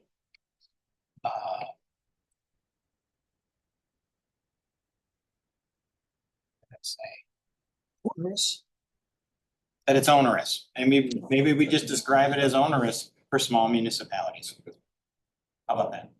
Your second. I'll second, but I did want to ask a question. Sure, so Lori seconds, and then any discussion point. This is a new thing. Right? It is, it's relatively new. And, Yes. and we have discussed it and I know it's been, first of all, very confusing It is. to everyone to try to even figure out how to Yes. supply the. So they're afraid to commit to checking those boxes. Yes. But backing up to help me get my mind around this, what was the intention of this? What is the purpose of this MOE legislation? Why is this being imposed on? It's a good question. You want me to respond? If Yes, somebody that would be great. knows that, So the deal, it's a biennial budget cycle, so this, what we used in 2023, part of a 2-year budget. So for years we've had state aid, and they want to have supplemental state aid. And the legislature wanted to make sure towns didn't, or municipalities didn't waste the money. So they said, oh, you have to maintain your spending on fire and EMS. you have to prove you're worth your weight. You're Whatever, carrying is it your 3 weight. criteria or whatever the Yeah, you have to meet 2 out of 4. 2 out of 4? But you have some flexibility as to which criteria you meet. Just show that you're actually right. necessary, you're actually The legislators saving wanted to lives get and their stuff. Fingers in Yeah. in there. So they could say, oh, look, we're making sure municipalities. Here's what we got for the more money we sent. Essentially, right? Yeah. We got this Mhm. for the more money that they've asked for and we sent. Mhm. Mhm. Problem we ran into is that we have 3 districts and not all 3 of them picked the same 2 out of Criteria, 4. Right, And they That was- wouldn't let us choose. and we have to consolidate, We have Yes. to make sure that they choose the same 2 out of 4. Yeah. right? Yeah, So yeah, That. it's an yeah. administrative nightmare yeah. right It is. now because people are working the bugs out to try to figure out how to supply the information. Right, right. And again, it's commonplace for larger municipalities, you know, To do that to sort do of that. record keeping and Yes. reporting. It is. And it's a municipality. We have how many that we're wrangling to get the data in order to complete our piece. And if someone doesn't get the data in, or it's not consistent with how we're recording it, we're out of compliance. And if we're out of compliance, we lose our aid. Right, even as we know that statewide, there is not enough service in parts of the state. Yes. And people are at risk. Mm-hmm. And the places that are shutting down their fire and EMS districts because they can't afford them anymore. There's definitely consolidation But, going on. but we'll, yeah. Anything else? Any other discussion? No, okay, all in favor, say aye. Aye. Opposed, say no. Motion passes. Thank you. And I'll follow up on the Joe Ruth discussion. So thank you. All right, so 9B is the 4789 Eisenhower issue.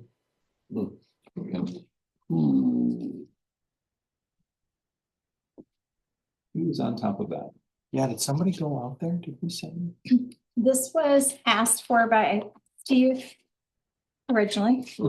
And, yes, Sean Whittish went out there, Yes. did go up there. In Dane County. Yep. This has been referred to corporate counsel at Dane County. But Sean did give me a call and he asked if it's possible for our building inspector to go out there to see if the property is habitable.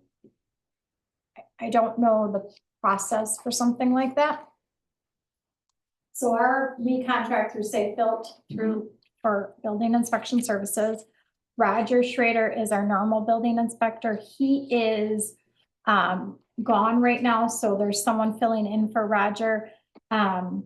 I don't know when Roger is returning. I am going to try to touch base with Jose, who's filling in for Roger. And I told Sean I would get that information and get back to him. So then, because I'm not sure, Jose is relatively new and I don't know if he would know if that is within his. So we pay Safe Built based on a permit fee. For something like this, I don't know if we would have to pay Safe Built for something like that, because that would not be a fee, a permit fee. So It's more compliance, yes. right? Right. So I reached out to Glenn Linsmeyer to see if that's something that he would do as because then our ordinance, that would be someone that could do that for us. And he recommended starting with Roger, who's our building inspector. So what did Sean say?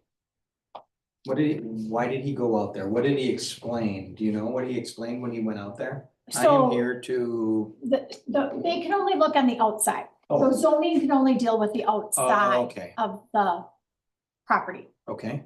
And we have that ordinance that we passed A couple of years ago. a couple of years ago. Less than that. Yeah, and how he explained it is it would help with, I think, the case if the structure, if there could be a determination if the structure itself was not safe. If someone would go into the structure and determine that the house itself. And so that would be where the building inspector where his opinion would come in. I guess the definition of what is the structure not safe. Or habitable. The house, habitable. Yeah. I mean, if it's he's a hoarder. And if he's filled the whole place up again with trash, that's a significant life safety health issue. Well, it's the same problem that we had before with the same house.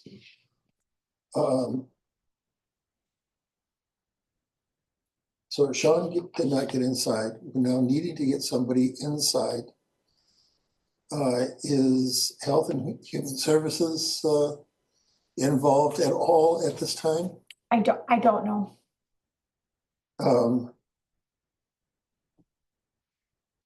Well, it seemed like we need to get the building inspector out there. And if it's, seems to be, we have the ordinance. So Yeah, I think it's if our we're not going to- responsibility to get out there and do something. Right, if we're not gonna police the ordinance, we shouldn't have it. So- Correct. And you floated the idea, Jennifer, in one of the emails about seeing if the Dane County Council could assist.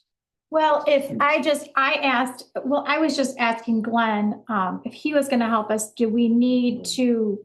I wasn't sure, if they would help us with a warrant, do you need a warrant? I had no idea, cause I don't know, Dane County Health sounds like more a good place to start to me. What is it? What is are we responding to a complaint or just a suspicion it was a complaint. by a neighbor? Or the complaint came from, From the last board meeting. I don't remember the conversation, but But it's We were bad. concerned It's about it bad. because- It's, Sean said it's bad. They've been out there and they said it's bad. Yep. I don't know that we have a formal complaint from neighbors or other. I mean, residents. I think that once spring comes, we get calls about this particular. but we have a junkyard in his yard. Mhm. And I was still surprised that Sean did not say, hey, this junkyard needs to be cleaned up. No, he does. Yes, it's gonna go to, it will be going to corporate council. Okay, so. He was they just have- asking if we would work in tandem with that as well. Okay. So we have a problem on the outside. We're now seeing if there's a problem on the inside. Mhm. And to determine that, the building inspector is being Yep. drafted into this, and that seems to be the route that the tools that we have. Yeah, If previously his wife was known to be in very bad health, mhm, and and Dane County Health was working in Working there, with them. and there was hoarding yeah. and crap all over the place that he did clean up to an acceptable level. Okay, Not wonderful, yeah. You're talking about the interior. pardon? Interior. You're talking about the interior. Yes. Okay. So now we don't know if it's reverted back to that. Who was that? So Dane County had been inside and saw the Yeah, that was the health. progress, so to speak. But- Yeah. Okay, and how long has that been? It's a couple of years. Couple of years. Within a couple of years. So that's when we drafted the ordinance, and you were on that. Yeah, I was on committee. committee. I think we should go back to Dane County Health and see if they can help us. I think Dane County Health was involved because of her health. Yeah. Like she was involved because it was a person was Yes. involved. Yes. There's no person involved anymore because she's passed away. Okay, But it also. but there's still somebody living there. Sure, but he's capable of taking care of himself. Oh, okay. She was not capable of taking care of herself. She has she was, Not capable. yeah, Yeah. yeah, Not capable. Right. Okay. yeah. I mean, Sorry. even Yeah. it's Sorry. hard to get in that house. I mean, there's just Well, from the junk cars, trailers to the front, the entrance is pretty much blocked and. well, that's where the building inspector needs Yeah, to they be. gotta- There are some standards that you gotta have access, you gotta have. So do we just start there? Well, I wonder if we start with the building inspector with Safe Build and Dane County Health at the same time, or whether we chain them together somehow. You know, whether we start with one and recommend I don't know. I don't know that Dane County Health, I don't know that they have any purview here unless there's a complaint, like the health was involved because I think there was a complaint. Okay. And there was somebody that they were dealing with. Exactly. An individual. And when we say that, and I haven't been past the property, but and anybody, if you have, would you say that the exterior, whatever's out there, is it a safety issue for anyone who might have to deliver something at the door or deliver mail? Maybe it's. And that's zoning. Zoning is Absolutely. dealing with that. Yeah. Zoning's dealing with anything on the outside. That's what zoning will deal with. Okay, but. okay. Yeah, and they will, and if there was something there, then they would contact Dane County Health. So Dane County zoning would contact Dane County Health. because they would Okay. work in that, they would work together with that. Okay, So they're asking us just to use our power to more deal with the building itself. okay, so that was Sean's recommendation then, right? If we're working in tandem with anything, we're working in tandem with Dane County zoning, Yep, because they're dealing with the junkyard aspect. Okay, When do you think Roger's gonna be back? that's what I have to find out. I don't know yet. Yep. Yep, that's just, he just called me late this afternoon and Jose had just left. And so I need to try to touch base with him tomorrow, see when Roger would be back. okay. Who's our normal building inspector. Is there an immediate, as of like tomorrow, kind of need to This act has on been this? going on for a long. For years? Yeah. Yes, yes. Okay, so No more immediate than it was. before, 3 months, or probably less so, if the wife is no longer with us. Okay, so that, maybe that's what we do, is contact Roger first. Yeah. Okay. I think that's reasonable. I mean, it feels like we're not really, I think that's reasonable. It gets it, I think, to the right people. Yeah. Okay. May I ask for a quick break? Yes, absolutely. How about we, without objection, we'll recess for 6.5 minutes. You can check the clock. It's okay, I've got an asylum gun in there just in case. Just move, believe it. Try to get the.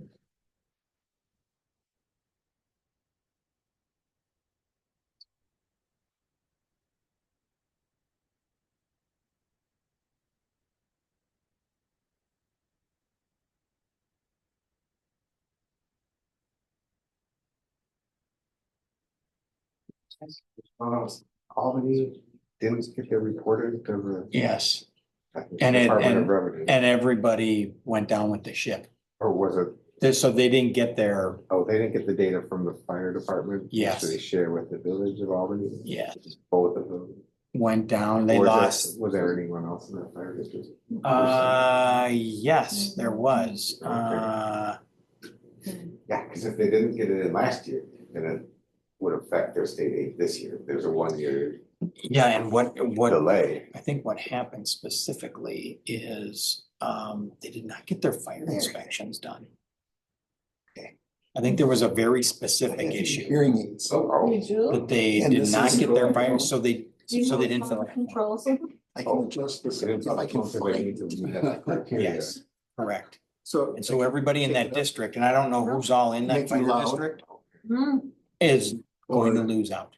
Oh, so then that's the case. But their settings are different. That's the hammer. I'm in a Their restaurant. legislators. That's what I'm trying to get. It's not just- Yes. There's some things. Yes. Legislators. Recoil. That's not fair. Yes. Fix that. Right.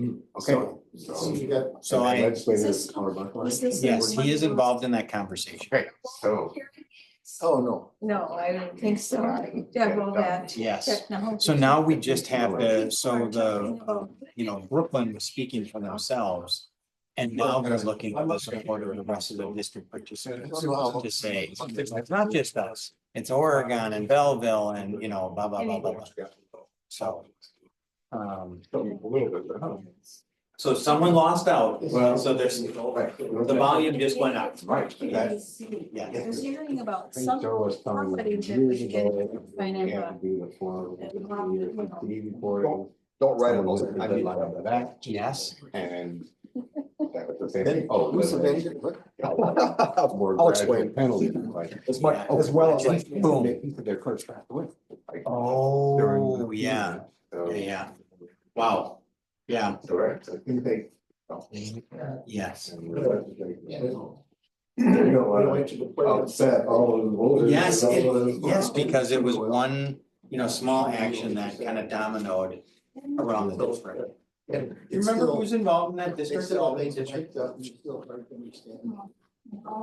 But it's a group of Yes. municipalities. It is, and it's very like small town, very like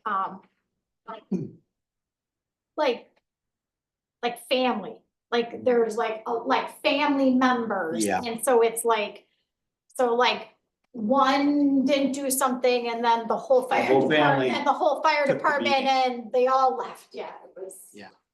Can you just put your initials? So Your name? I'll have more conversation. At least I have some authority to say, we're behind this effort to continue this conversation. Yes, Let me see if I can find who the other municipalities are in that district. Amazon, they just keep coming, Amazon. But they just don't match you? Well, they're economical, because they're sort They're of like seconds. Yeah, they're the mismarked ones, although, I don't really know how they're mismarked. Well, I mean, It's really, it feels like it's getting cold outside when you open the door, it's getting cold, yeah, there's a bite in the air. yeah, It's yeah. not icy like. Where we at? Yes, right. Those are your cold snow. 16. And it used to be tonight, not tomorrow night, so. Very true. Very true. This last year, told me about. Yeah, I was gonna You say, have like senior services you can compare. we do have a senior center, and I told him, so. They have this particular, I just wanted to. Yes, You very- already look at it. Yes. it's very sad.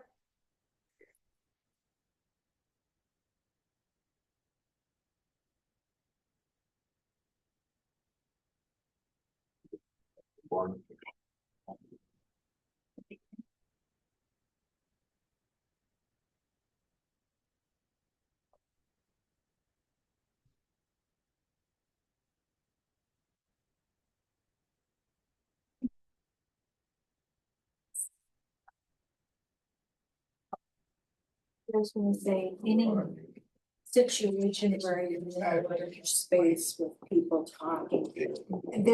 There's even with hearing aids. It's too many people. There's gonna be, And there's some What settings is our in there Dane that don't. County, But it, sheriff's It- it deputy? but it also, Yeah, right yeah, the now, it community sounds like I got a Yes, cold. Do I yes, sound like I have a she cold? was very, Okay, well, why? the hearing aid makes me sound like she go.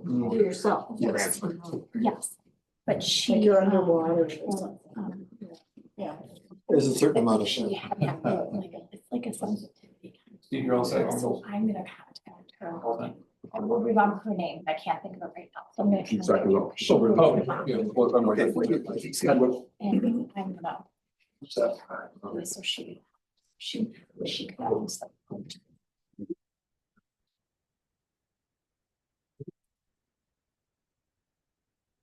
That sheet I handed out, if I could have those back at the end of. Yeah, Oh, no, more my notes, but I know.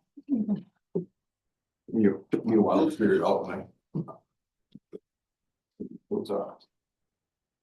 As soon as Arlen's back. we'll- Oh.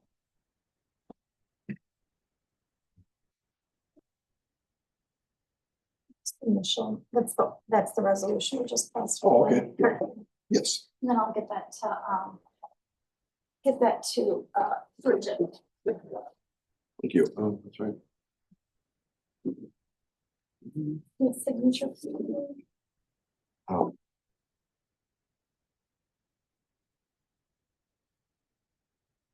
I'm just telling you that we have this, she was a long time ago, she was our Dane County Sheriff's Deputy, and she worked with him when he was alive. And I was gonna, I'm just saying, Eisenhower? yes, mhm. I was gonna reach out to her because she was really helpful. She was like trained. Sometimes certain officers. How would you look at it? Yeah. Oh, man. I was gonna reach out to Oh, her. I'm just sitting back and going. No, That's a great one. I am, That's a very good. interestingly, our schools. Yeah, yeah. Oh, that's a smart. And then he moved sort of to the right. So the present one or former? No, the former one, Brian Bussler. Oh, I know Bryce. Yes, he lived right next. No. Yeah, yeah. Everybody else have the- Years ago. Oh, sure. All right, let's come back to order. Some food for thought. All right.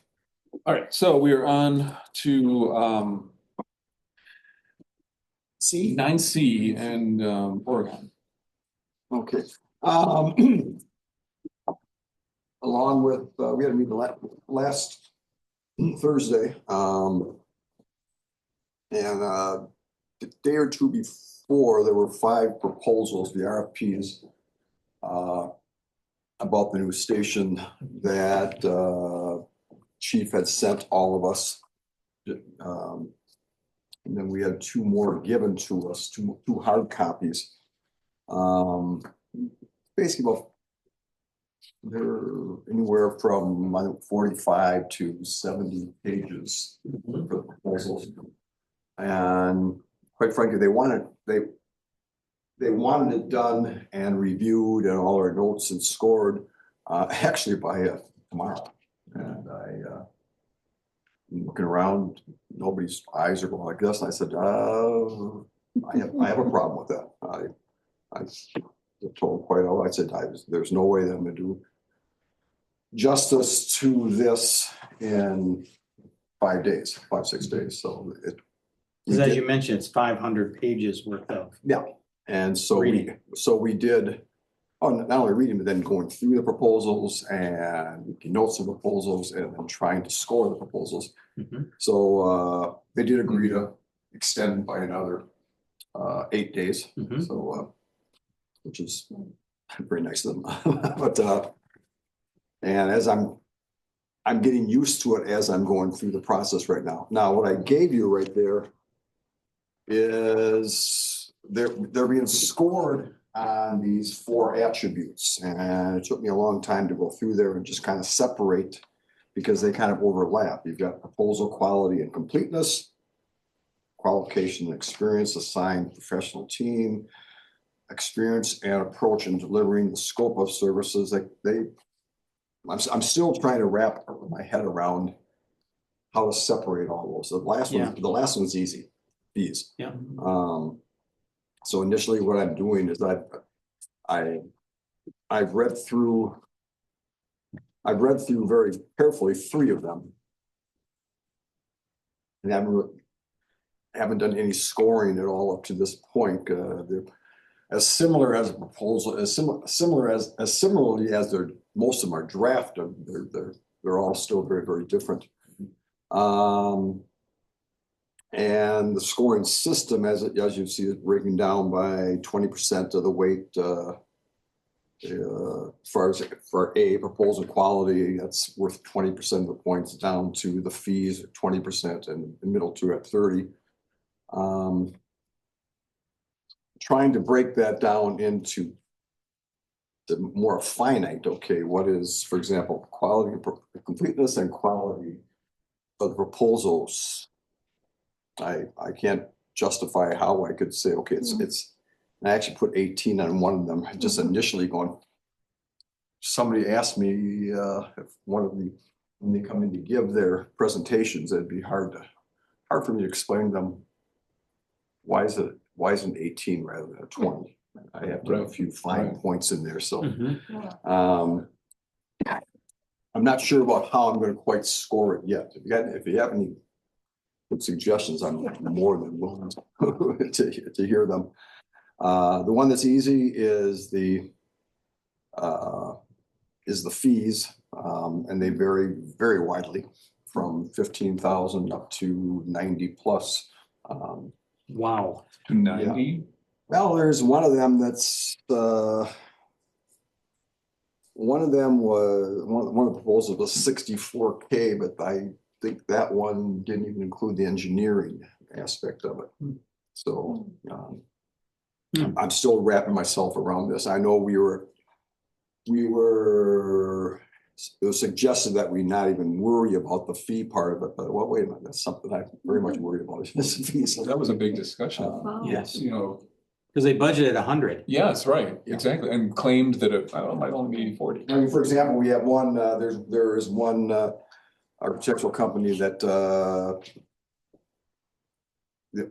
they didn't even put fees down. They said that we will give you an appraisal upon acceptance of our proposal.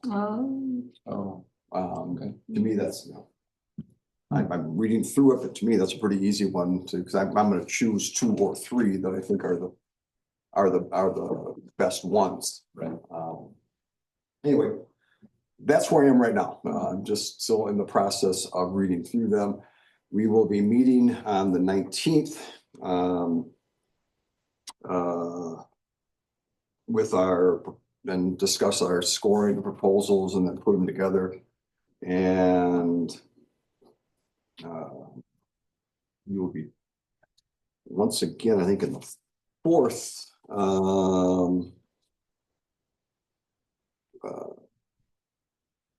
we will be looking at the presentations for the finalists of the 3 finalists. And they will be reviewing selection. The presentations then will be in June for the finalists, and they're going to be anywhere from an hour to 2 hours. Did you say 3 finalists out of the? Probably 3, yeah, out of the 7, and there are 7. Okay. And that's where we are right now. And that took quite a long time. And basically the notes I want more time because I want to read through everyone first before I go back and then go through and take notes and get something that's will go very directly onto the vendor point sheet. And again, this is the needs assessment stage or the space assessment? This is kind of everything, the needs, they've got the, Okay. I should have brought in, you didn't get a copy. I should send, We have not seen the scope. I should forward you all a copy of everything. Because scope was important. Go ahead. Right. If you're starting on page 27, there's a schedule and outline of Yes. work that's to be done. Mhm. And of these 7 firms, how much of this work are they going to be doing? Because there's a part there that's talking about obtaining approvals and doing the blueprints. That drives me crazy. Where they have the design and engineering. So I mean but design and engineering. Well, there are proposals that include, the first 2 that I read introduced the whole staff, all the different engineers, the different architects that were involved in this. They give all their numbers. Our firm has over 500 people working on projects, and over 100 will be assigned to this project from all different levels. It varies. Okay, well, but I'm looking at the page 27. Is this just for item number 1 or item number 2 and 1 and 2? Yeah, for number 1, that's been done. That's a plan and feasibility study as far as The internal. they address what Dear Glenn, and they address the needs I think Glenn had pretty much addressed and they do address that we are looking at this and this and this and this and this in the department, everything from contamination rooms to sleeping quarters to recreation to all the needs within the department, and they get in that's before they even get in the physical needs. So they've got their physical needs.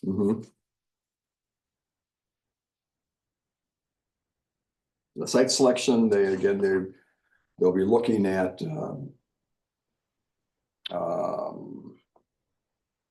what would be needed to keep it at the present location. Well, I guess Yeah, I know, what are we hiring these guys to do?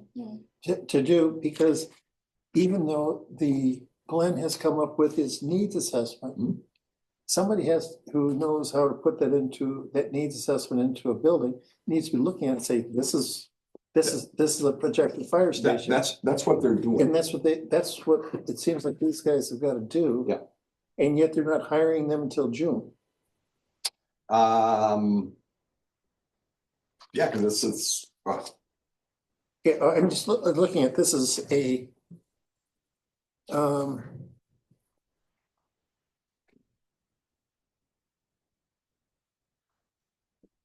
like I say, I'm just trying to look at the sites what they're doing and where it fits into yeah, here. because the site selection, as you see, is not going to happen until July.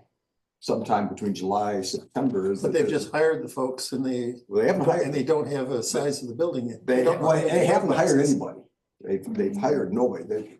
We're choosing between which firm is going to handle this. So that's not been, that hasn't been done yet. That's, Okay. the selection process is going on right now. Okay, well, I'm having problems with this Well, because good. I'm glad I'm not. the If only you're- one. Well, yes, if they're having the needs assessment there, Mhm. I equate it to the bread box. How big is the bread box? And what's in the bread box? How big is it? Mhm. And then that relates to how is the bread box Yeah. supposed to function and where does it function best? And that's where these folks, That's what they're hired to do, so make an Okay. assessment, so to see how big that bread box is going to be. correct, and then it's where it should be Mhm. and how it's going to function. Mhm. And this looks like they're doing this and they're not hiring these folks till June, and yet at June, they finished phase one and they don't know how big the bread box is yet. And that will be the process that's going to happen Okay. with whoever gets selected. Yeah, well, yeah, right. And so I'm just looking at this, these 3 pages, 27 through 29 is being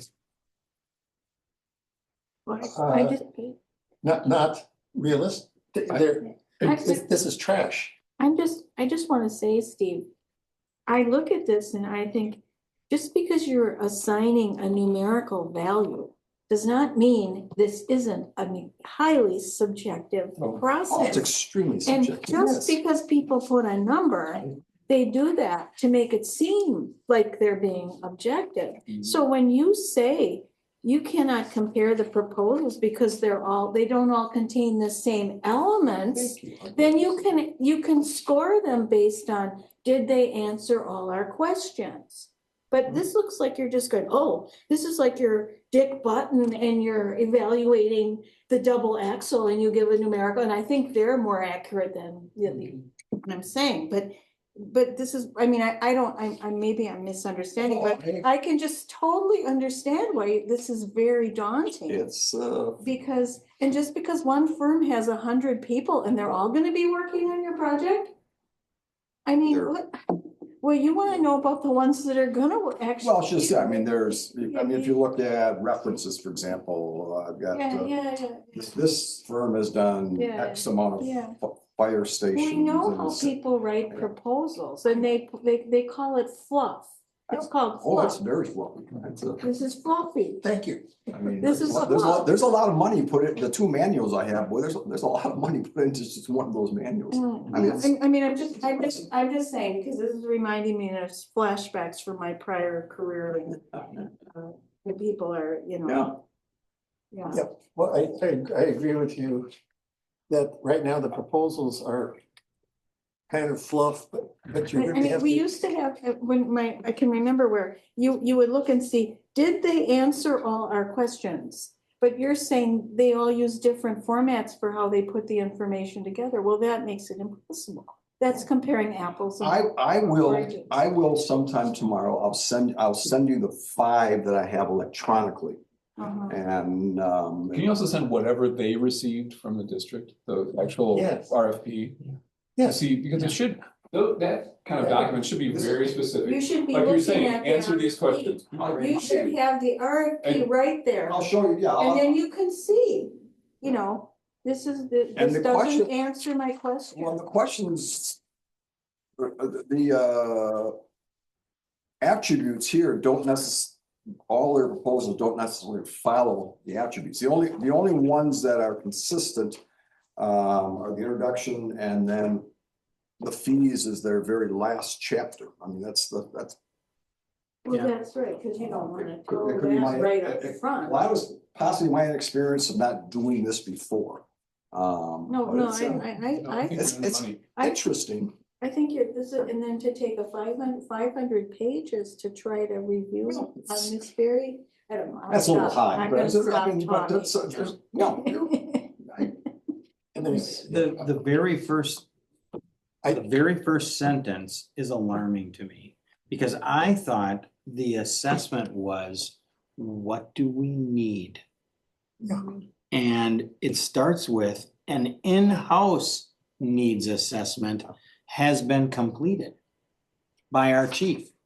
And the selected, I think there's, I'm not sure who the other two members are. I think there's, I think Jeff may be one of them, like the chair.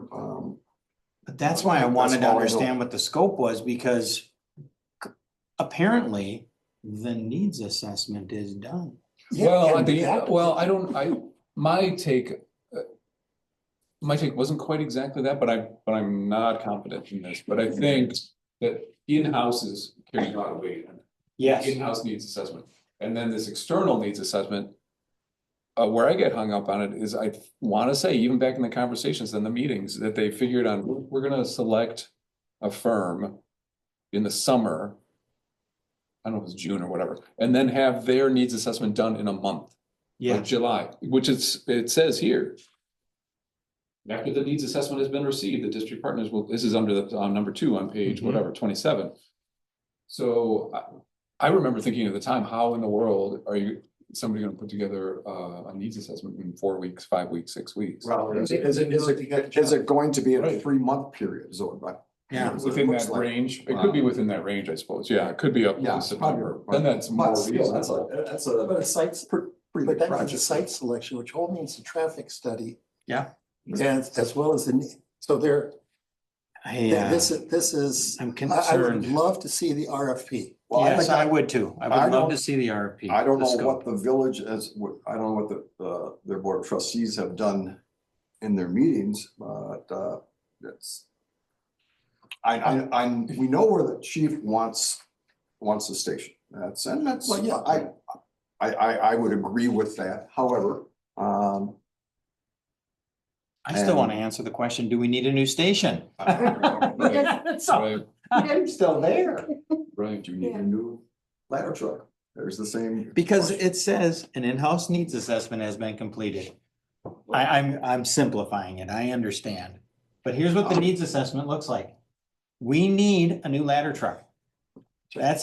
Now we want this group to tell us what the station needs to include if we're getting a new ladder truck. And then in July, that group is going to say, we need a new ladder truck, so we need a new station with all these things. Where's the site going to be? It just seems like we're taking that, we've just assumed we need a ladder truck, which requires a new building. Right. And a new site to be selected. Yeah. It seems like that's just a given, and that was not my understanding. Well, they're of- looking at And the that drawings. was where our objections were. Yes. We were raising. Yes, And so let's get the RFP. let's get the RFP. I would like to see it. Because it's I'd going to be be interested to see. challenges too. I will get you all of those documents. I will send them out to you tomorrow. Okay, yeah, who did you want that? Yeah. Okay. Steve, you want these back, did you say? Yeah, just, I'm using, if you want them, I don't. No. I can answer it. No. I mean, Just extra. They make no sense anyway. I'm, And maybe it's just because I'm not at the meeting to hear the questions. No, Well, no. nobody's We went through a couple of meetings, whatever, last fall, was it? And it was very similar in the clarity. same kind of circular Lack kind thereof. of arguments. Steve, anything else on that particular topic or any other Oregon? no, I mean, there's a lot of really good things happening with the station. They swore in 10 new members last week. Yeah, half that's ago. great. A lot of students, and there are also couple of firefighters that came from other units. A father and a son team actually are coming in. But it's building, but they're also losing because it's Oregon Fire is a very good training, knows as very good training in the station for students.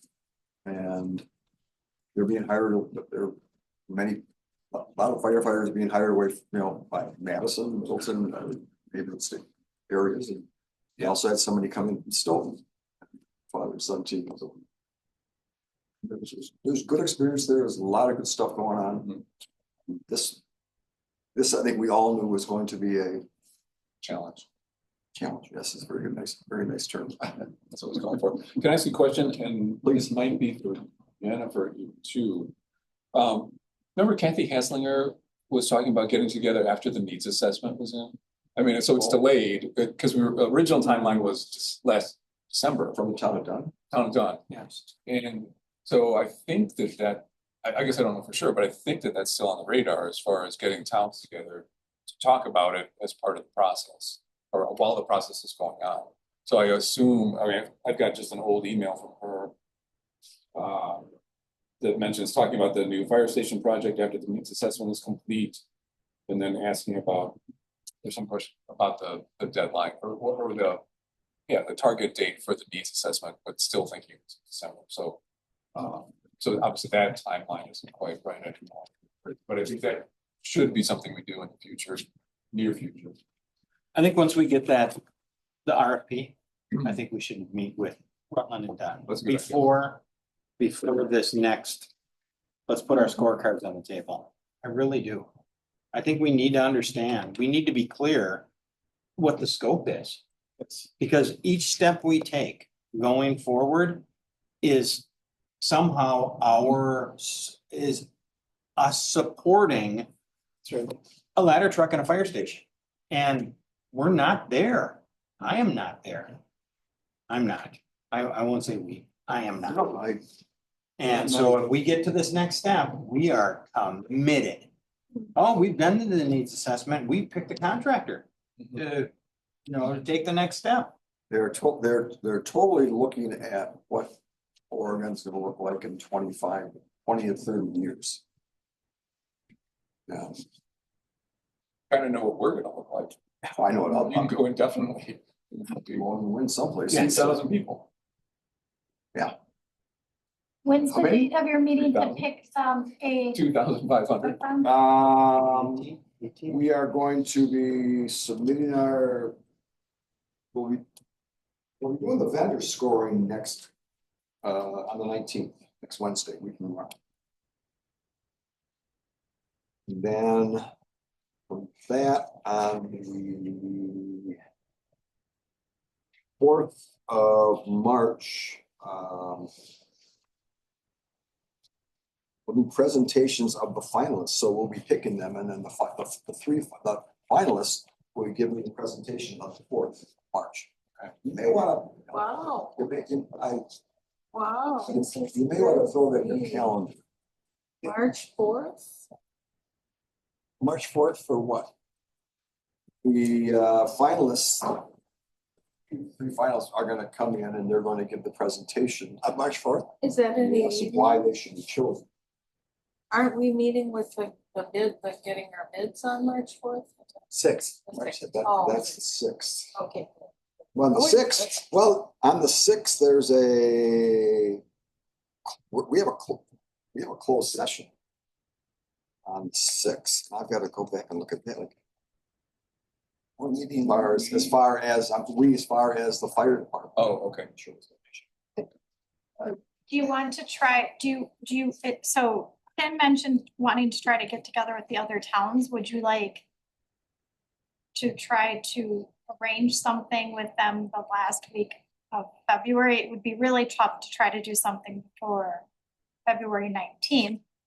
But you could maybe try to do something before March 4th, which would be the last week of February. And Steve, would you like to talk to your cohort at the towns? Or how would you like to try to,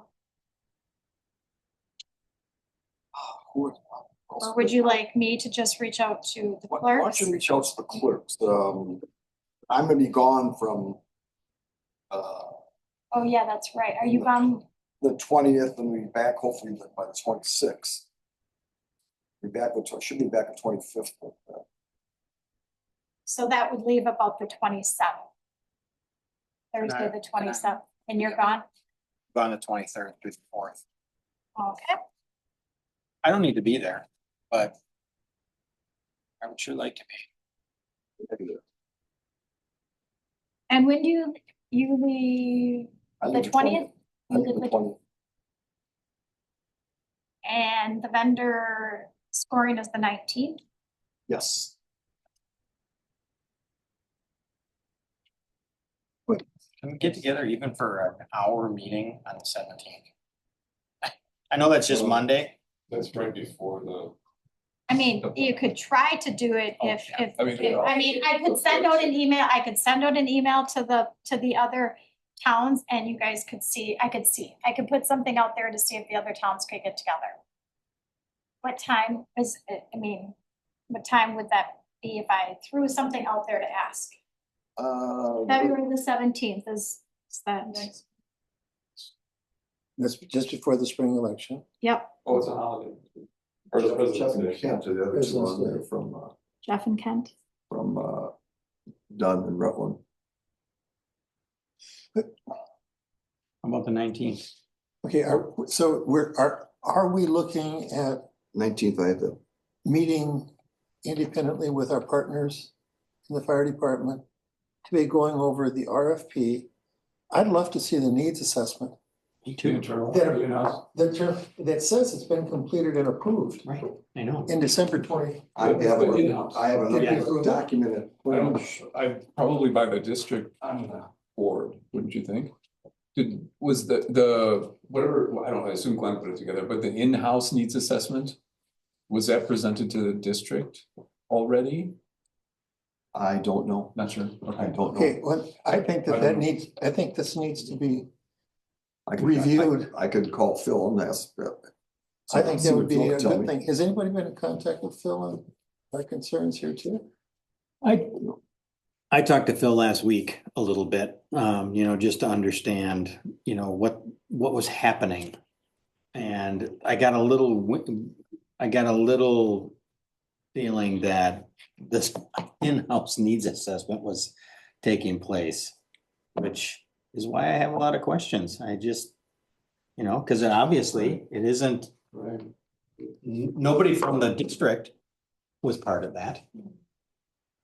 Nobody from the district was part of that. No, none of the attending municipalities were part of it, I should say. Other than the people, other than the board. Correct, is that what you're saying? And I think I one, Or we actually, I think Jeff might have been Jeff might have been the one person that was in on the needs assessment. the in-house one, I'm that's supposedly done. Oh, so maybe maybe it didn't go to the board. Is that what you're thinking? I don't know. I don't know. That'd be interesting. It would always have to. I would think so, but you don't remember seeing it. Interesting. I don't And know. it says right here in writing, and in I have those needs other- let me- assessment's been let me- completed. There's one other doc I have to look for tonight, and I will make sure everybody gets what I have. Okay, so can we wrap up this topic then? Yeah. Jennifer's gonna try to talk to the clerks, we're gonna. So we're gonna get I'll some look at documents the together for us. 17th or the 19th for a date. Is that what we're looking at? Yep. Or, okay, and is there a timing on the 17th or the Well, the 19th? 19th, the vendor proposal scoring is gonna take place at 5 o'clock that night at the fire station. So it have to be early in the So day. it'll have to be earlier. Okay, and is everyone's availability either on the 17th or the 19th for a meeting? 17th more afternoon for me. Yes, me too. So that would be after 12 PM? Just, Well, I'm good with it, whatever you guys would like to choose. After one? after one After one, would be better. okay. How about on the 19th? What time would that be again, after 1 PM or It works for me. Anytime. In the works for me. 19th? Yeah, the 19th 19th. after 1 PM on the After, 19th? And just again, we're, 19th. as a reminder, the vendor selection scoring is Yeah. happening at 5 At that 5 o'clock. night. Yeah. So it'd have to be between 1 and 4 o'clock. so say the 17th or the 19th, or are we going just with the 19th? I'll We're trying to give them an see- we're We're option. just looking for Yeah. availability so that we can see Okay, what the so- rest of the district looks like. Okay. I will Okay. throw that out there tomorrow and see what. sticks. Great, thank you. So somewhere's in there, we need a copy of the needs assessment and the RFP. Yes, that's correct. Right. And, But And the Steve, sooner the better we have them. and if Steve, those you are have done, we should be able to get those very easily. we should. Yeah, we You should. got the RFPs, I'll get those RPs out to you tomorrow. There's two that you don't have. Well, Oh, I can no, make- I can no, make not the copies. not responses. the actual document that, The request actual for document. RFP, the request for whether it's RFP. questions or whatever it was. Okay. I don't think we've seen that. Whatever generated What the those specs 7 were. Those responses. proposals, yeah, The specs they were given for their Yes. proposals. yeah, that's a key part, And the needs, in-house needs assessment. Mhm. We would like to. if it's done. Okay. Okay. Let's move on to Belleville as the next one on D. And there are a couple of Belleville things. I think everybody got a copy of Mike's email. I think Jennifer sent that around, so it's just a recap of the last meeting. The main thing though with Belleville now is that the village has had some issues with an audit that wasn't done, and then it goes back a couple of years at least. Audit that wasn't done or needed to be done of the Fire and EMS District Board activities is either still underway or didn't meet whatever scope the village thought it should meet. So I think you got this document too, did you, from the village of Belleville to the Montrose Town Board, Exeter, Oregon, and Brooklyn, and they want to schedule a joint meeting concerning the Fire and EMS District Governance Agreement, for one thing. And I think we were gonna try to find a date for that. I guess that's background stuff. So there's some, I don't know all the details, but there's some tension between the village and the Fire and EMS Board. And I think we'll hear about it, but can I backtrack on what I said? Is this in the, Page 30. this is in the Page 30. the February 6th, okay. So there were some dates in March 10th or 17th or 24th. I want to check and see when everybody's available for that, if you're available.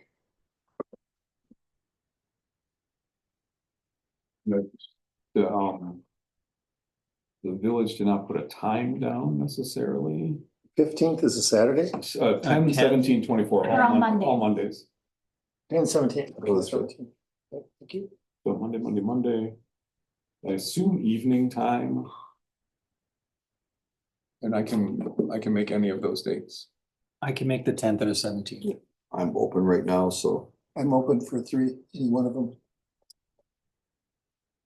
Okay, so not the 24th then. Not the 24th for me. Okay. Mhm. All right, and I think the idea then is to get back to the clerk of the village. And I can do that. Oh, Just as soon. Lori's checking.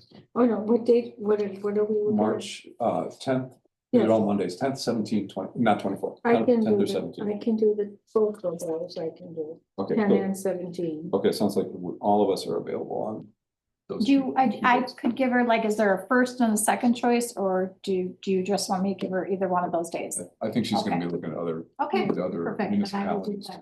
that. Okay. So that'll be a thing to talk about.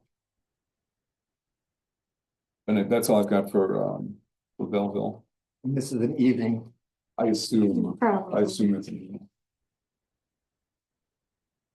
Okay, let's move on to number 10, the torque report, and that's also in the packet. Yeah, you'll see there's not much to report. Not a They're lot of ju- activity. They're just having their slow winter every other first and third Saturday.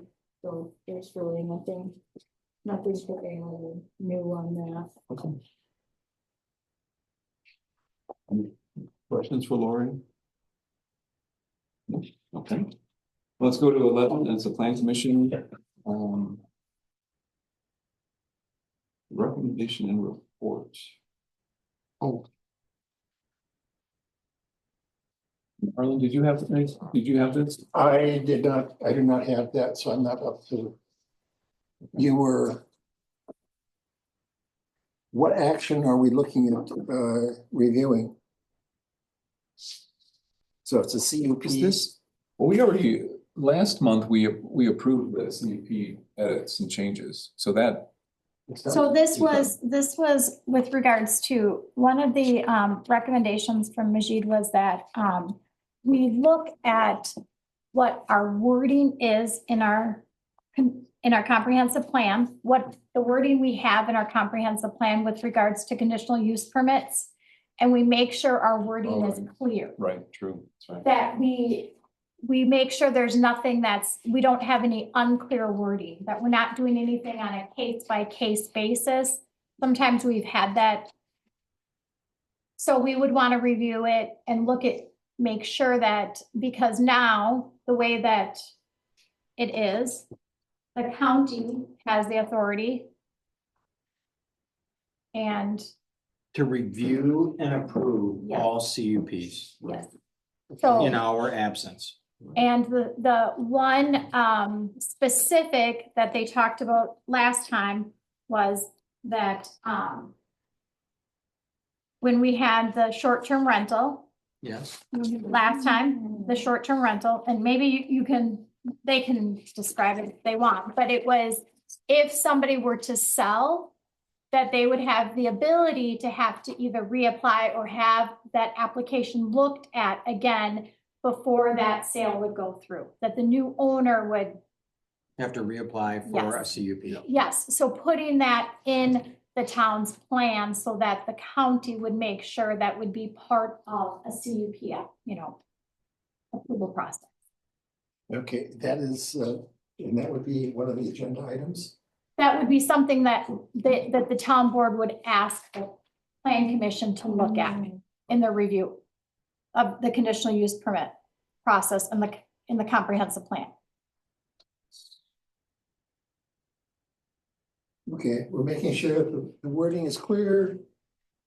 It's not on a case by case basis, and that when a property is transferred, sold, etc., that the CUP is reviewed.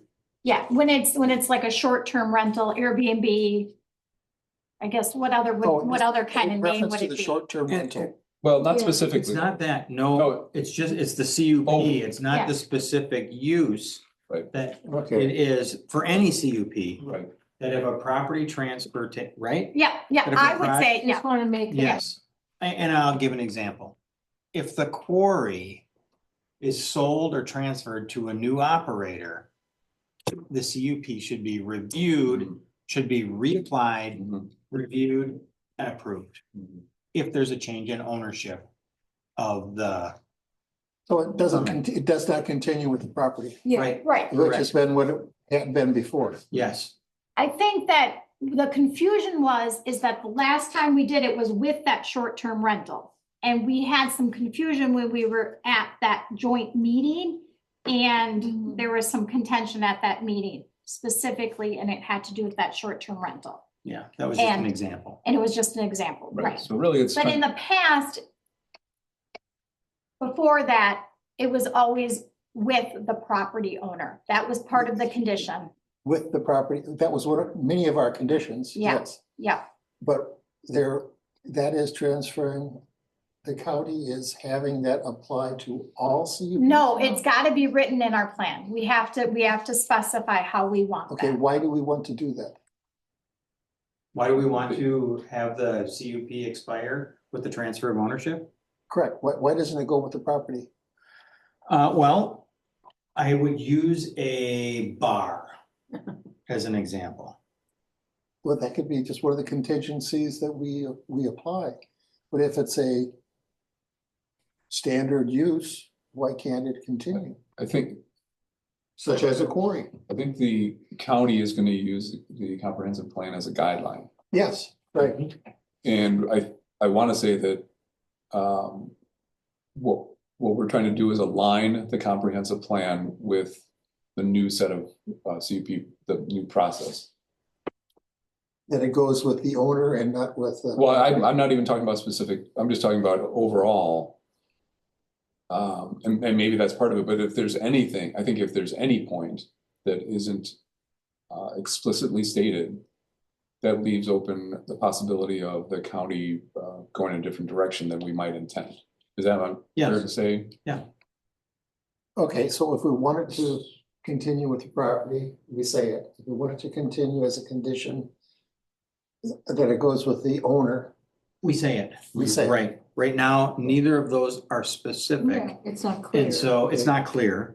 And so there can be contention. And it would be an issue of fairness. Yes. Right. Because we don't like the looks of this new owner. Right. We think he's gonna have a, marijuana farm or something, Sure. not just, that's not an example, but I think it brings in some subjectivity there Yes. it's just not fair. And with that, Majid suggested the town of Dunn has some pretty good language in their plan Oh, To- that's to- good to know to review, to look at, as a comparison. as a comparison, Oh, yeah. that's good to know. Mhm. And what does the Dane County, and we also have what Dane County does, or how they're dealing with it, they're dealing with it as we stated. Yeah, they'll deal with it as we Okay. state, yeah. Have they described that they have, what issues they have? They're coming out with some training. I don't know if they have it yet. I don't know, have you had any? They're in the process of having some training. I know that, like, or talking. after. Around specific CUP Like language. just how it's gonna be handled, but I haven't seen that yet. Yes, Okay, well, After- this looks like this is gonna take a little bit of homework. yeah. And this is gonna be. Cause it just our- kind of passed. I don't even know if I don't know that it's passed the county board yet. I think it has, but not Sure. positive. And this is on the, Not yet, okay. Is Is this it what- not yet? Not yet, okay. Not yet. Okay. Okay, yes. is this on our plan commission meeting on the 25th? Probably not, no. And then the edits are copyright edits that Lori had from the comprehensive plan. Lori had some copyright edits that we weren't able to get wrapped up when they were too late, so we'd like to, if we get this, we'd like to include those. And they were just minor Okay, things, but. so this is heading towards a March plan commission. Yeah, and then, but Mhm. with that, if we're gonna use the county to help us with those edits or with those CUP, Application. yeah, the CUP changes to make it clear, to make that language clear. You know how we used Brian Standing last time? Mhm. What Majid said is we may have to get like in a queue because of the change in staff. Yeah. So. Right. Yeah. We might have to put our name on a list. Is Majid the Ryan Standing? I don't think he will be for us, but I'm not, I don't know, there was an email. yes, I that- think it's Ben, who worked for the town of Dunn. Okay. But I'm not, I mean, it listed Bridget Yeah. for something, it listed a couple other people, I Yeah. don't remember. So things to be doing for the March Yeah. plan commission. That's some homework. In case, I don't know, I'm looking at the email from Kathy at Town of Dunn from a week ago. And because there was a complaint, or at least some feedback from a resident, and Kathy replied to, looks like the chairs. Just talking about why they decided to approve accepting the CUP changes. It's probably not helpful, but it exists in case anybody wants to see it. Unless you got it already. Saw that. Did you? I can put it on, You if forward they it? did. Yes, I will. I'll do that tomorrow. Okay, that'd be nice. I mean, it's just interesting to know that there's some background there. And that was following this email with all the chairs? It was the Eichel Yes, email. Yeah. okay, yeah, I did not see the response to that, but I would Oh, okay, be interested in seeing the response to that. Okay. okay, yep, it was from I think exactly a week ago. Okay. All right, anything else on that one, folks? That's enough. Do we have what's on the agenda for, is there an agenda for February plan commission? I don't think so yet. Good. You want to add that stuff too? I'm going to say good because I have grandpa duty that evening. Oh, okay. I If it's mean, not on, are you saying? I would rather. Not be? yeah, I don't think it's. I think I need to go to my grandson's concert. You should do that. Oh, Good for You you. should do that. Okay, let's move on to, we did 12. We did. We did 13. 14, let's talk about, well, we talked about this a little bit, I guess. 14 is the discussion and possible action regarding the finance package approved for 2025. I think I put this on. Mostly I wanted to talk through the timing issue of funds being available for like a truck purchase or you know, if we had divided this year. And we've got the road work and we've got other things on that list of approved projects. Jennifer, you said it's not really an issue as far as timing, because I had floated the idea, which is really your idea of a line of credit, to just pick these off as they come up and then consolidate or do whatever refinance as we get to the point that we're sitting at 800,000. Jennifer, you had or some number. Or some number that, yeah, that's true, or some number. You had, Jennifer, did you say that not so much of a concern because we can temporarily pull funds from like the general fund or whatever. So it's maybe not an issue, or it sounds like it's not an issue. But it's maybe something to at least think about, whether we will always be able to do that. And again, there's plenty of other stuff going on, so we don't have to look into the future too far. But if that gives us enough flexibility, there's fund, you know, here are funds available, we can buy a whatever. Then I'm not too concerned about any constraint that there might be in trying to get a big loan together before we do anything. Jennifer, you have had timing of getting a loan as being important as to what the repayment schedule is. That sometimes after some date in September. We want to do this one before September. This one we want to take out before September. Before. This one we do. So Yeah. there's timing issues. Yeah. So it just depends for Bureau of Public Lands, it just depends on then when our payback date is. So this one we'll want to do back Right. because we paid one off, so this one will be before September. Sometimes it's after September, this one we'll do before September. And that's another thing that I at least wanted to float is that in the list of approved projects, you've got long-term 15, 30-year road work. You've got moderate term plow truck, you know, 5 years, 10 years, whatever the turnaround, I forget what it's 7 or 8 maybe. And then I think there's some things on there too that were shorter term, maybe not under a year, but less than that. So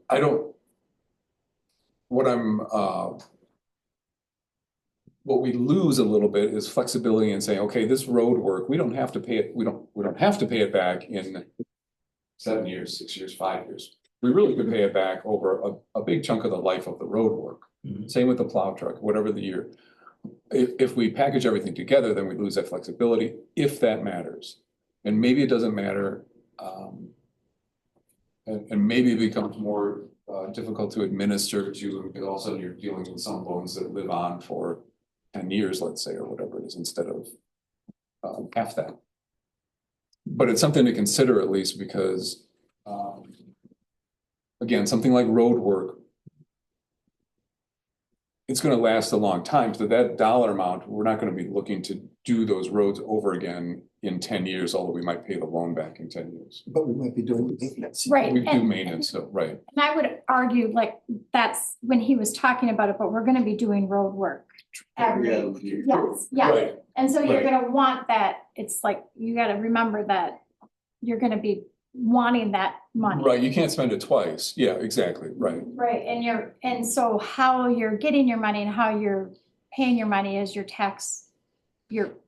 residents are making that loan payment. And so when you borrow again, they're making that loan payment. Right. So it's almost like no matter how long you're taking that out, then that's just more interest that your residents are paying. Yeah. So it's like whether you put it out for a number of years or you pay it off in small chunks and then you borrow it small chunks. That's true. That's true. You have to borrow the money either way. It's kind of the way that the system's working right now. Until they change the system. Right. Okay, fair enough. Until we have a different system. Unfortunately. Yeah, okay. All right, that's all, that's really all I wanted I to do mean, is talk unless we about do like a that. building or something, I could see like a building. Well, then being you get different. into, Yeah, then you get into, Yeah. mortgage type yeah. terms, then that becomes different. And it may come up sooner Yeah. rather than later, I don't know. Okay, that's all I have for that one. I would say though, if there's anything on that list that projects we finance, though, that we should start to look at getting really, if there are any concrete numbers. Once we get the road work bids finalized. So that we would then I would get the numbers for the Bureau of Public Lands and then start getting that loan. Because it will take us 2 meetings to get that Right. loan set. Put together. Yeah. Right. Yeah. Sounds good. Okay, number 15, Senior Center report. I don't have anything from Chris Johnson. I kept that on there and she didn't send me anything this time, so. Yeah, I saw I looked at my emails too and I saw it last month. I didn't see it. Vision Committee report, let me just give you a really quick, in the. No, off my page. Our timeline is in here. Page what? Trying to find it. Right? No. On page 69.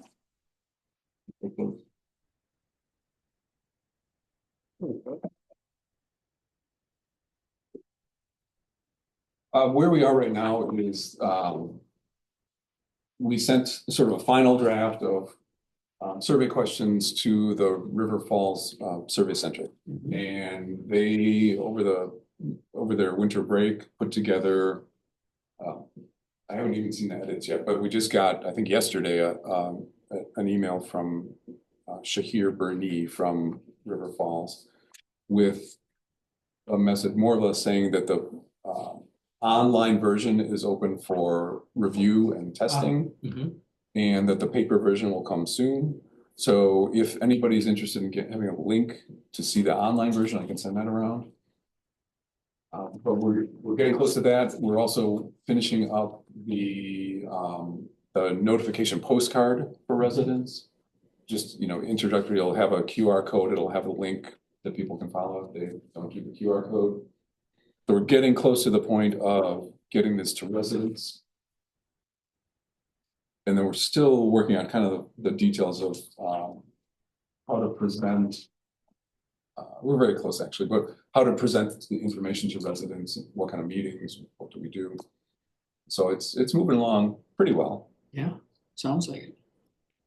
So let me know, or I can send a link to everyone. If you look. That would be great. Yeah. Any questions about this survey? I think we do have a date though. Did I put that in We do our? have a date for, it's for the meetings, June 5th was, I think, the date that we set. June 4th, I think it is. June 4th, Yes. yeah, 4th. is the date that we set aside.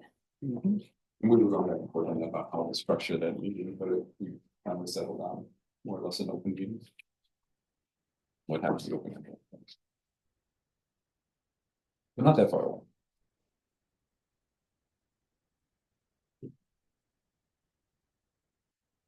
Right, let's go on to number 17. And this is discussion possible action regarding the town center research and planning. And just to, I think we talked about it briefly last month or month before. So when we're saying town center, we mean, okay, when we outgrow this facility and when we outgrow the garage space, which we already have, where are we gonna go?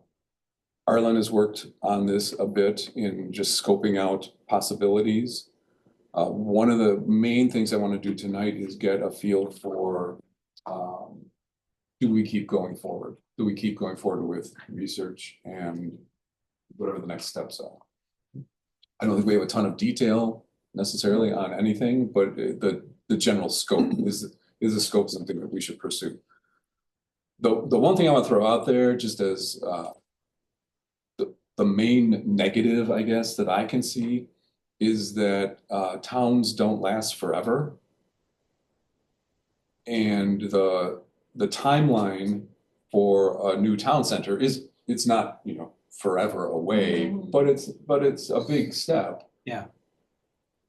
And so again, I want to get a feel for whether whether, with that considered and everything else considered, whether this is a project that all of us want the town to proceed with. At least to the next step, or next two steps, or whatever it would be. But for the next few steps, what does that entail? It starts with a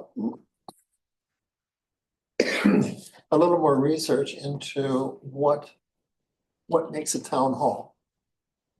And when we're very used to this, and when we're reimagining this, you're really kind of reimagining with this in mind. And not really looking at what else is around you, what is happening. Well, for instance, the garage, the town keeps being used as an example of a great garage.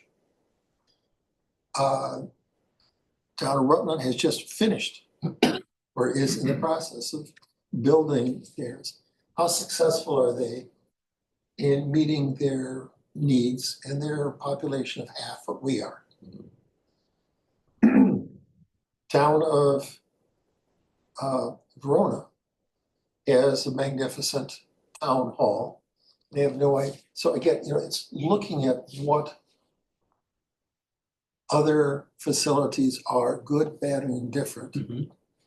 And just start getting that list of what it is needed. So there's some effort, and rather public effort, that starts needing to happen. I've done some outline work, but it's unchallenged. So it's just my impressions right now. And like I say, unchallenged, it could be having that. One of the pushers on this has been the village, or the very unkept secret that the village has been looking at this site as some future public works type facility. And it dawned on me that most of that conversation came from Jeff Rao. Well, Jeff Rao's gone. right. Does that change things? Does that change things? So that's, do we start having a public conversation with the new public works director, with Phil as village president? Or do we just start saying, we're going to outgrow this someday? Or are we? And say, let's look to the future. We should be looking to the future anyway, because this facility does not, it's a little bit of a stopgap. We have to, and from dumb things like you gotta unplug the water, dumb things like all the restrooms are down here, all the public is out there. Right. That doesn't work. Just a bunch of dumb things that, well, are we gonna put up with that and say, this is just small town stuff and we'll put up with it? Or are we gonna solve it? And then we have the village. Is the village going to stop growing? No. And then we're already surrounded. We are already in the corner of the town. Should we be more in the center where our public works people can, from the center, go out and do their thing instead of doing everything from one corner of the town? So I think those are legitimate questions. Yeah, for sure. And so we can be pursuing this softly or aggressively as we want. I think there's some merit in that. So I'd be very curious as to what the rest of you think on this. And Carl, we started this conversation. Can I throw one other thing into the mix? Is that at some point I'm going to start advocating for a third clerk's office position and a third public. This is the other thing right now. Can we hear him? Yeah. It's the HVAC system. Yeah. So did you hear me? So No. So I said, well, I'm going to start advocating for a third clerk's office position and a third public works position. You know, we already, the work demands are already beyond 2 FTEs in both of those departments. So that's just another thing. That's Where do you another put, thing. where do you put 2 more people?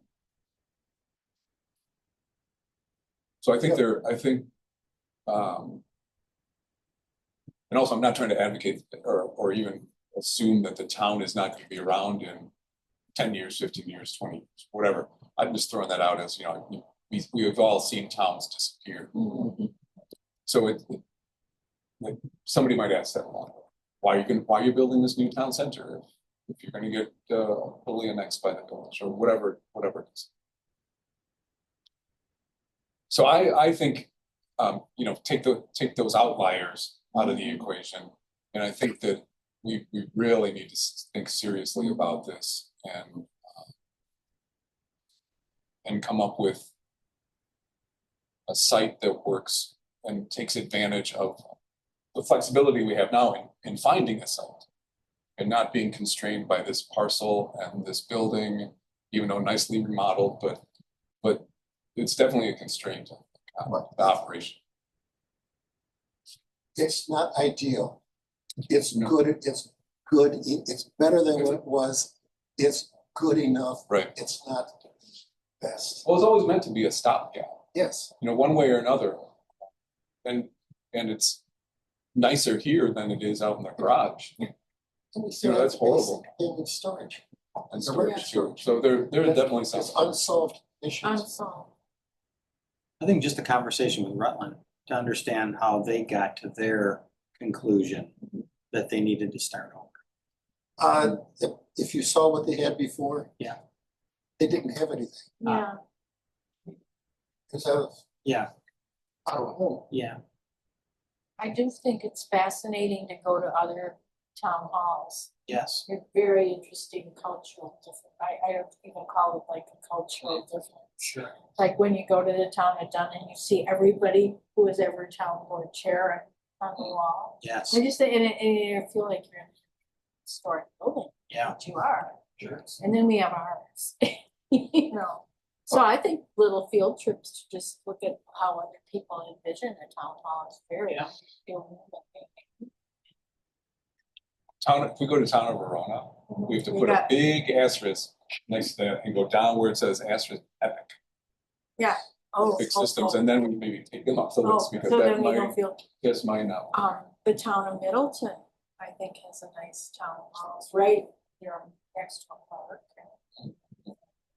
I was so impressed with that one. I haven't seen that one. Primrose was fun, that's like a little country kind of, it's just interesting to see how people have over the years. Church or an old Yeah, schoolhouse. something like that, and it's Which is just what that cute, is. but it has character. It's sort of welcoming. And welcoming, okay, so that makes me think too of residents who come here, Yeah, whether it's election day or whether it's meetings or whatever it is. This is not a welcoming space for a big crowd. Maybe not even for a small crowd, but it's I just think very there's a lot to- different. I think there's a lot to be said for having town center have also some kind of facilities to it that are available to residents to do something. Space. Yeah. Okay, that and as you said, welcome. Have the election processes changed in the last 20 years? Oh, I just a little. Why? So we don't know what it's going to be in the future. But right now, we're doing okay now, sort of, maybe. Could we be doing better? If Use a few more outlets. more out. Okay, silly, okay, some side, maybe we have enough space, but we need more of the infrastructure to work. And again, some security, again, the restrooms are here behind the secure area and not available to the public. So it's a long laundry list Yes, that's of what could be better. sure. And not to spoil my opinions on it, but I think we should definitely move forward on more research and then see what the next steps are. Could we start saying, let's get through the spring election. Let's get through the visioning process. And then July forward, we start having visits to other town halls. Sure. Start having that, as the fire department says their list of needs. Oh, It's yeah. something Get that's- those same consultants. And No, but I was gonna say, I can be getting that list of needs and spaces that need to be there and try and assign spaces. But for instance, you're on an 1.75 acres here. Mhm. You have a sea of asphalt, undefined, that Stephanie she said, 50 parking spaces. We need 50 parking spaces. Maybe that is a good idea. And how do you have a parking lot? It's not just a sea of asphalt. Sure. Right. It has something that's, do we have, on this 1.75 acres, do we have 5 acres as a target? Because we can use part of it as a gathering place, a community gathering place, which is town center. Oh, maybe we need 10 acres. Oh, did we just overdo it? So our less than 2 acres is 5. Good vision. Or is that 10? So you've got lots of decisions to be making there. You also have, where is the traffic safe, accessible, centrally located, that people can come to? Like the town of Verona, when you go there, you look at the driveway that's going into it, they're going to kill somebody at that intersection. It's blind. Trying to think about the town of Brunis. So north of Epic. Ah. But it's things of safety, convenience, access, serviceability, town center. Is it a good spot or is it a swamp? Because we got it cheap. Or something. So you think the next step then is get past these couple months into July Yes, and then try some visits to I think so. model. I will try to have pull together some more lists.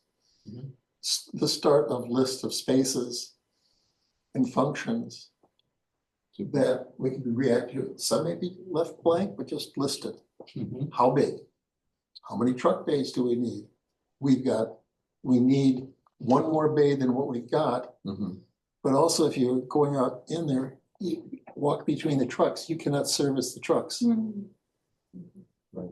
So you need to have service bay, someplace that have the tools that they can be working on the trucks and not pull one truck out so that they can work on another one.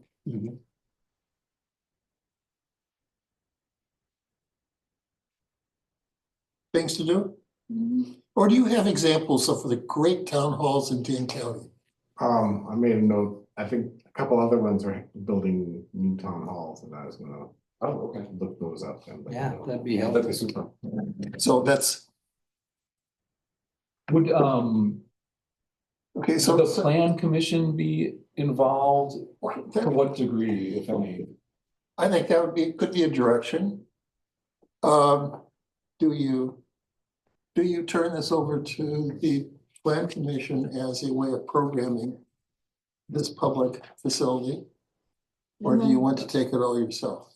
I'm not sure. And then wouldn't we have to amend the comprehensive plan to put this into it? Put it into it? Yeah, if we want to think ahead to building a new Oh, town hall. But I think that should be an amendment to the comprehensive plan. If we Yes, wanted to maybe, start yeah. a process of planning.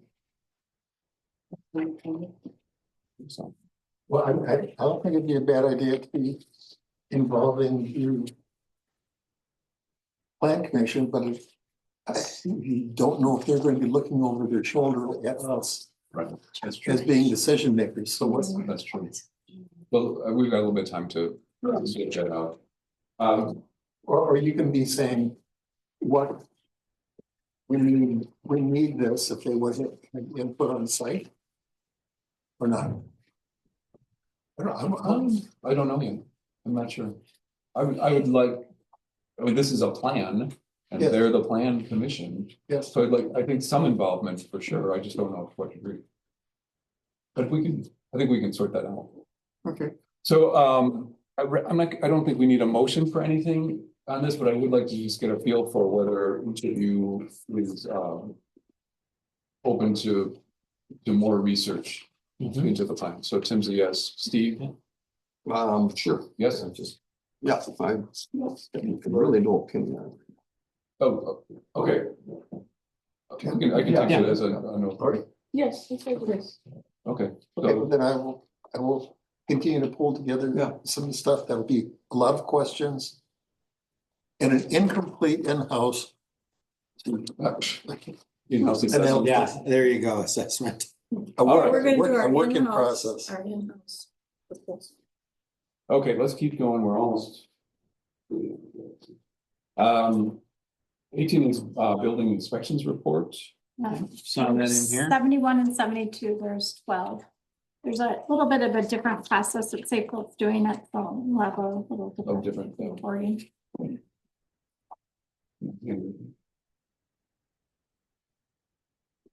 Okay, and so that's ready to see. And then item 19, all the board communication and future agenda items. I'm not aware of any changes to these. We've got meeting dates all the way through the next couple months. So one thing, and this is sort of future agenda item related. One thing that I'd like to get a jump on, since we'll all be back after the election, is committee assignments. And if you either want to participate in a particular committee or create a particular committee or want to be off of a particular committee, let at least think about that. I'll smile at that one.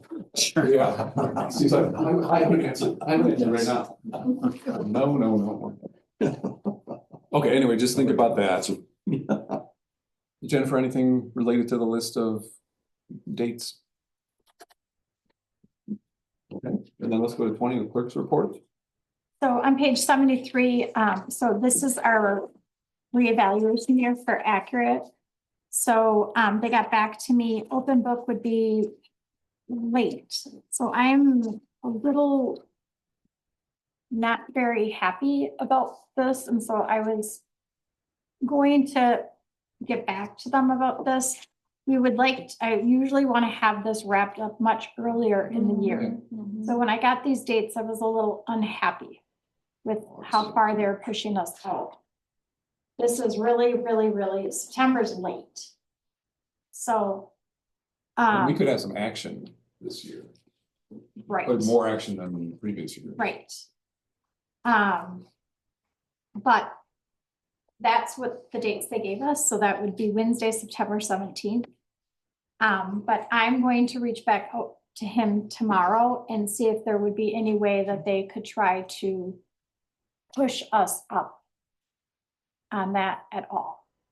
Because previous years was more like July-ish, wasn't In it? fact, I think in our contract, I think I had it written in our contract that they actually, because that's how part of our aid is based upon this estimated MAR, and when they estimate wrong, it affects.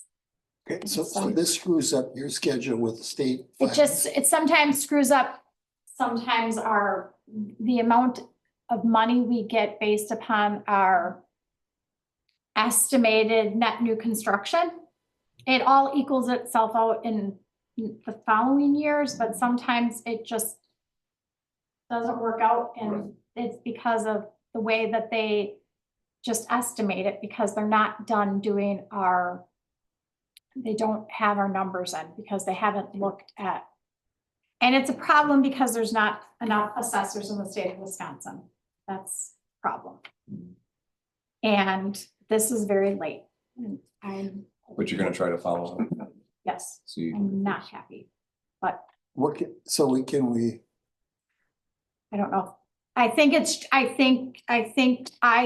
think we're small, and I think they just kind of, yeah, I think they Let's kind see of, us. Mhm. I think they push us to where we fit. And I think Right. that's where we fit. Yeah. And and in fact, they hadn't reached out to us and I reached out to them and it's like, sometimes I almost wonder if they're like, oh, yeah. So, but I'm going to reach back out them tomorrow, but I would like to give those numbers to you now. Because I want to make sure that, The because dates. at board review, I do need at least 3 of you. I have to, Right. and Lori has done the training, so one of you has to have the training and she has done it, although I make sure it's available to all of you. And then the other thing is there are obviously some WTA trainings if anybody is interested in the magazines come out, just let me know and I will get anybody registered, just send me an email and I will. Anything else? On the next agenda, we talked and I was assigned to follow up on public facilities needs assessment for park and recreation impact fees. Right. So I've got a few things to add to that. Okay. And that was under 19A Oh. on this month's agenda. Oh, sorry. Oh, You I'm want happy to to? talk about that quickly. You want to? If you want me to. Sure, let's do it. We have, I had Jennifer just pull up, one that I have looked at specifically and talked to. We have, confirmed that we need an outside help to do this needs assessment. And so I have talked to a few of those needs assessment companies. McMahon Engineers is one of them. They're up in the Fox Valley. And Veerbecker is another one. They're down here. This one specifically, the town of Clayton, is one, the town of Clayton, if we look at, Can I get it off the website or do I have to go to my email? either one. You can find it at the website or you can go to the email. It doesn't matter. It would be probably, boy, I didn't find it on there, actually. Could you pull it up on your email? Yeah. And again, I've just got a very brief overview of what these assessments look like. This particular assessment is about 25 pages long. The total scope of it, or the total presentation of it, is about 25 pages long. Just quickly, the town of Clayton is 36 square miles. They are located west of Appleton and north of Oshkosh. They have a population of about 4,000 people. The town is expected to grow to about 5,700 people by 2040. So they're in a little bit different boat. They're a little larger than we are, and they're holding steady. And really, our growth is being siphoned off through annexation. Yes. Right. So it's important to know that. Secondly, so they do go through growth projections based on historic numbers. And so that's part of the assessment that they do. The average growth in their community is 16 new homes a year. That's average, 16 new homes a year. And they range anywhere from about 6 homes to 40 homes. So they have a lot of growth. And again, our growth oftentimes gets siphoned off whenever it's projected. They do talk about the commercial development in the town. We have very little commercial development in the town. Again, it's a little bit different than us, but it's still on a town, from a town's perspective. They go through an assessment of what they currently have. Here are the parks that we have. Here is the character of those parks, you know, whether they're larger community parks. I've got it up now. Oh, there it is. Yep. So if you go to page 11. Yeah, this is just the park inventory, which we just completed. And the characteristics and classifications of those parks. Again, a lot of this is part of what we already have put together through our park plan. And so I was very clear as I was talking to these engineers, to this firm. I told them that we just completed our park plan and we put a lot of time into the assessment and the plans for the future, et cetera. And I would like to be able to send that to them so that they can send us a proposal on putting together one of these assessments that checks the box and allows us to start impact fees again, because this is what it takes. Okay. Right. And then they also go through the allocation of costs, planned costs for the parks that they have and the parks that they likely will add. Okay. All that being said, this is about a 25-page presentation. A lot of it is preparatory stuff, which we are just completing. This assessment costs between $15,000 and $18,000, and it takes 2 to 3 months to complete. I want to get them our park plan once we have it approved, which we did tonight. I told them that we were approving that tonight so that they could get back to us with a proposal that checks the box and allows us to start assessments again. But we need to know how much work have we already done? Exactly. How does that result in what they're going to charge us to finish it? Right. The other thing that I pulled up is I pulled up a number of towns that have these assessments done already and are charging impact fees. Those impact fees range from $500 per dwelling unit to $3,000. If just hypothetically goes along with this town center conversation, hypothetically, what's it going to take to pay back the cost of doing one of these Right. so that we can charge impact fees? And is it worth it Going forward. going forward? Right. So Yeah. I'm hoping that I'll send this to them. They send me a proposal on how much time it's gonna take. They did say they have availability right now. Oh, do they? Did we, okay. I'm not 100% sure. Did we put it in the budget for this year?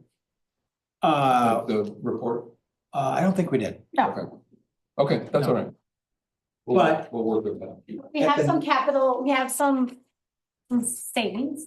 some Right. Capital Yeah. funds and savings that we can pull from if, but we did last year, we put in the park budget for the park plan Expense. that we never used because then Right. Bridget came in and she said, I'll do it for free. Oh, good point. And we're like, free? We're like, oh, well, free. Okay, that's good to remember. That's a And we're good, like, oh, we thought we were gonna have to pay for that, and we Right. didn't. okay, that's Yeah, right. And it's that was 15,000. 12 grand, 15? Okay. Okay, so as a next step, what I would like to be able to do is I want to talk to at least one more of these companies. Provide them with this, get a proposal back for our next meeting to say, well, here's about what this is gonna cost. Mhm. Here's about how much time it takes. Here's what I'm seeing from Dane County's perspective, what towns, maybe some small villages, but what towns are charging for impact fees. So that we can say, here's what this costs, here's what this range of impact fees can generate. Let's take a look at our projected growth, which is very small. Right. 2 to 5 dwellings a year, maybe. What's it gonna take to pay back? And have a ordinance that allows us to charge impact fees. Right. And then we can get to a point where we can say, you know what? We're gonna skip the whole thing. Mhm. We may get to that point. Or we may say, you know what? If we can get that done for $10,000 and our average impact fee is 1,500, it's gonna take us 6 dwelling units to get it paid for, and then we're gonna just add funds to our park coffers to make improvements, then it's worth it. And then we can take a closer look at the proposals that I've taken in and make some decisions on whether or not we hire someone to do I it. think that makes sense. Is that fair? Yeah, I think it makes sense. And again, I don't know that we need a motion on that, sort of similar to just what the feel is of the board. Yeah, Yeah, it's just Yeah, just to keep researching. And I Okay. think, does everyone agree with that? Okay, so I think, Is that what people were expecting to I hear? was expecting this to be the thing that Yes. allowed us to have Yeah. the impact fees. Yes, I understand. well, Ideally, it would be nice to be able to get someone who can literally, an outside counsel, who can say, refer to the park plan that has been in, you know, the only thing is there are calculations that need to take place to say, here's how you calculate your impact fee. right, We have, you know, a plan and we know today about what that plan is gonna cost to deliver. But beyond that, we don't have the calculations to say, oh, in 2025, here's what your impact fee should be. Mhm, In 2026, mhm. next year, we come back to it and we say, oh, the impact fee has changed by $50, whatever. Yeah, So, I think that's great. Sounds good. okay, Tim, did you say that you're gonna send a request to both of those firms or? at least two, At least two, okay, yes, at least two. That- I've already got one going. okay, Waiting for this. Okay, But I want to excellent. get another just so I have more than one data point. okay, excellent, that's great. Thank you very much. Okay, we're getting close to the end here. Jennifer, did you say? Okay, Tom, any final thoughts? Just, You were a trooper, you could have left like Yes. 3 hours. With ago. everybody else. Like, totally Yeah. cool. But thank you for visiting. Great. Yes, Thanks for thank you visiting. very much. All right, anybody else, anything before we wrap this up? All right, hearing nothing then, without objection, we are adjourned. Thanks all.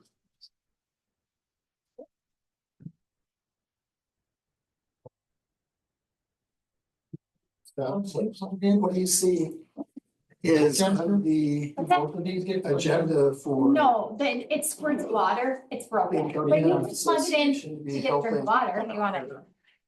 Pounds. No. have more.